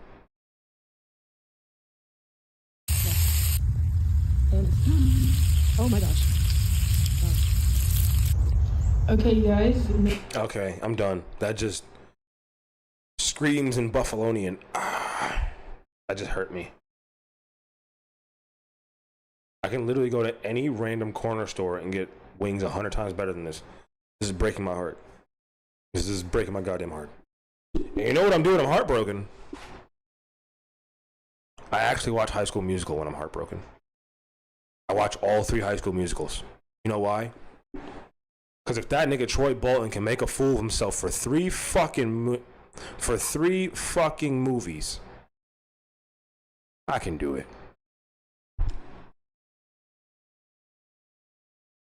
If that nigga can make a fool of himself for 3 movies, I can feel better.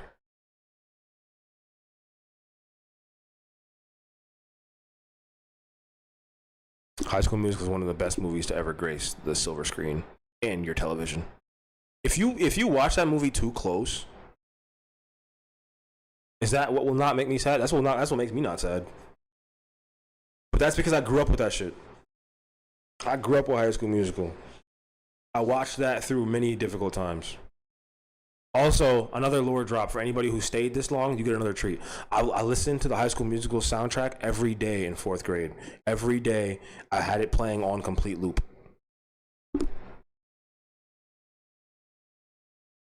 Every day in 4th grade, I had the High School Musical soundtrack playing on loop.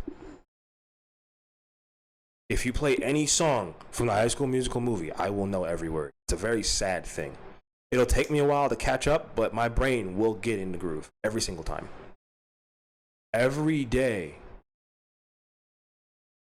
Every single day, I listen to the High School Musical soundtrack on repeat.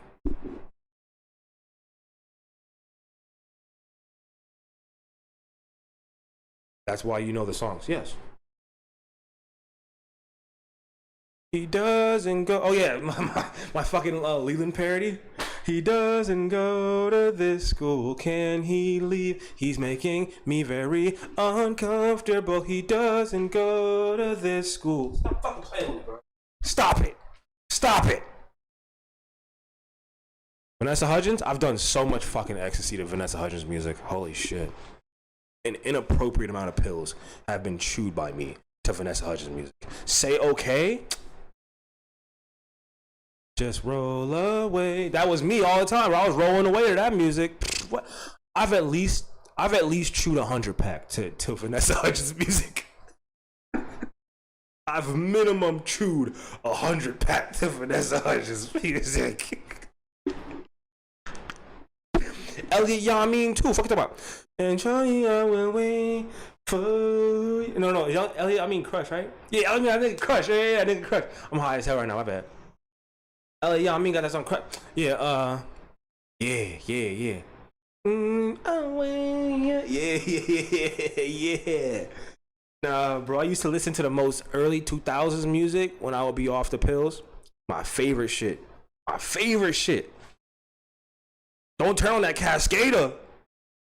Every time we touch, when I was beaming, I would waste brain cells to that shit.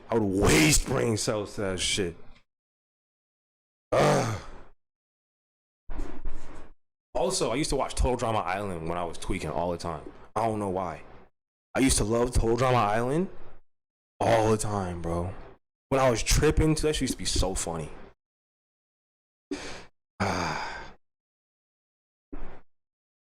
My old media tastes were crazy. What else? Oh, Chris Brown, Say Goodbye. That shit used to smack crazy. Chris Brown, Say Goodbye. That off the drugs. Yes. Chris Brown's music, his early shit before he was beating bitches. Before Chris Brown was beating bitches. LSD, watch Fear and Loathing in Las Vegas. I tried. I didn't like the scene when Buddy was in the hotel with the girl. It made me uncomfortable. Made me hella uncomfortable.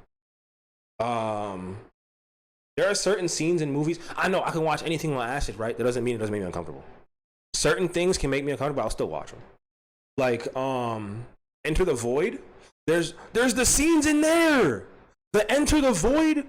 There's scenes in there where, spoiler alert, he kind of wants to, get it on with a person who's related to him. So that shit made me uncomfortable. The first time I saw that movie, I'm like, oh, this is part of the story and it's art, but like, why this in there though? And then I read about the movie. That was a movie that I had to really read about to not be disgusted by. And I'm still disgusted by it, but I fully understand where the artist was or where the writer was coming from. But like, nigga, why'd you do that? Like, why would you do that? There's certain movies where you have to read about the movie to not be grossed out by it or to not be disturbed by it.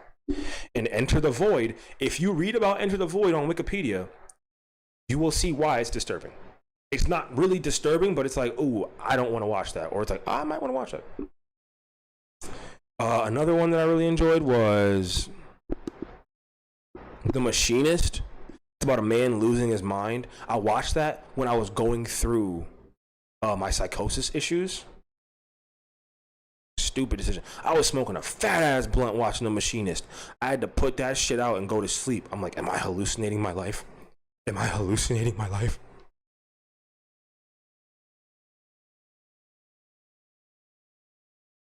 Damn, movie talk? I like you guys. For this shit.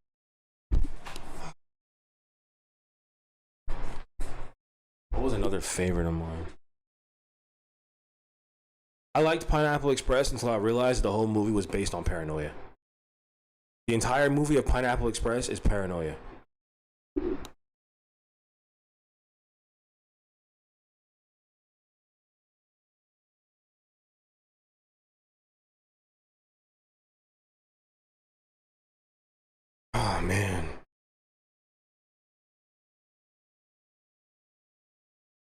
I love speaking to you guys. Thank you for listening to my insanity. 3.5 hours. We all know I'm starving right now, right? Like, it's very clear. I'm talking about, like, substances that don't make me hungry. The second that I stop talking about substances that don't make me hungry, bam, I get hungry again. At 28 people? I gotta go eat at 28 people? Come on! What about Spun? Who the fuck is watching Spun? That movie made me throw up. Hell no. Hell no. Have a great life. Oh, thank you guys so much. Have a great life. Thank you. 28 people. All right, 28 people. Hello, all of you. Have a good life. All right. Have a good. Thanks, guys. Thanks, guys. Have you watched any new movies recently? Have I watched any new movies recently? No. I want to watch that new Breaking Bad. Same time tomorrow. It's the same time every night. I don't have a life or a job. This is my job. I don't have a job to go to or wake up to. This is my job that I wake up to. I wake up to edit. Listen, I literally wake up to edit videos. I wake up to post content. I wake up to plan streams, and then I do it. Like, you know what I mean? So I'm gonna be here. This is my job. That's like asking someone who works every day. Oh, you're gonna be here tomorrow? I ain't got no fucking life. What are you asking me that for? You know that. I'm here every single night. You can come out now. The stream is about to end. I'm probably gonna call him tomorrow morning. You know, just to check up and make sure he's good. Okay, I just want to make sure. You know, I get worried about my favorite bum. Same time, same channel. Have good days, have good nights, and make sure your family. Oh yeah, the wings starred. I could throw them bitches in the air fryer, and then I could play Red Dead Redemption until they're done. I'm gonna take a dab before I play Red Dead Redemption, and I'm gonna do stuff.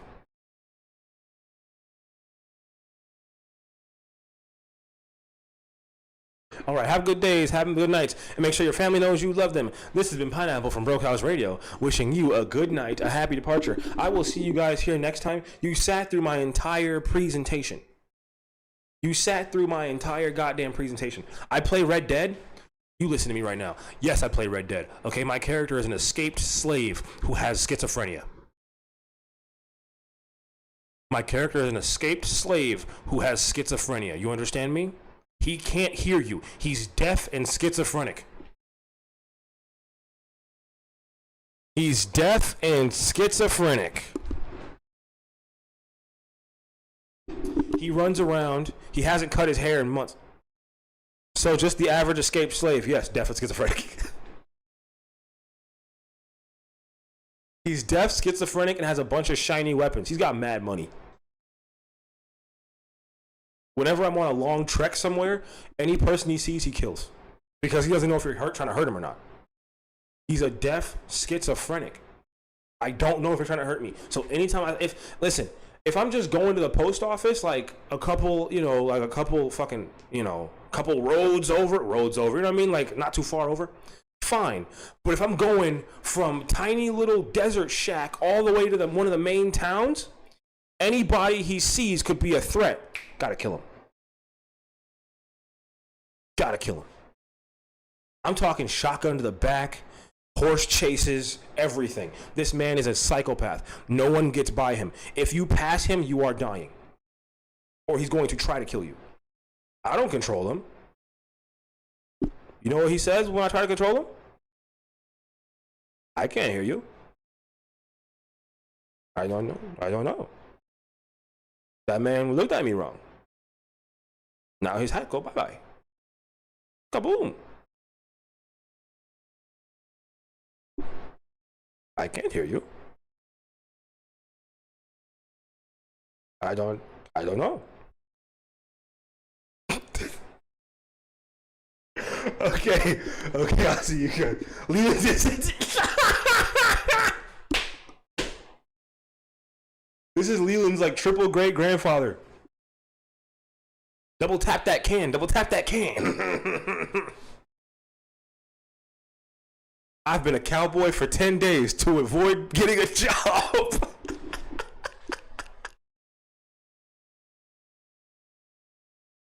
This is my horse. I've been taking photos of them and posting them on the bulletin board for money. Me and the horse's service. Oh, fuck. He goes on bounties, and then when he gets there, he's like, hey, could you just tie yourself up? Like, I want to collect the money, but could you just tie yourself up, please? This nigga gets... The victim's like, what? Oh, God. Oh, God. I just said the word victim. I don't even want to think about what that nigga Leland's triple great grandfather was doing in Red Dead. Because if he's... No. You know what? I'm not giving that. Leland's family is good. He got these genes from Satan. Satan controlled that boy. Satan got into Leland's heart very early on. I'm not putting that on his family. No, I'm not putting that on his family. No, animal victims. Exactly. Yep. Well, no, I'm not putting that on. I'm not putting that on Schizophrenic Jenkins. I'm not putting that on Schizophrenic Jenkins. No. Schizophrenic Jenkins does not hurt animals. I killed a bear earlier. My kid was next to me, and I killed that motherfucker. I was like, I shot a bear. My kid's like, good job. You won the game. You shot a bear. I was like, what? They're like, good job. You won. You killed the bear. Cowboys killed the bear. Yeah. That's literally what my kids, they said, good job, Dad. You killed the bear. We didn't win the game. But we got more stuff to do. You could do kill the bear. Okay, I'm done. I gotta stop talking like a foreign kid from a dusty village. All right. I'll see you guys tomorrow. I will. I'm about to go play a cowboy game and get extremely high. All right. I love you dearly. I will see you all. I will. Have a wonderful night.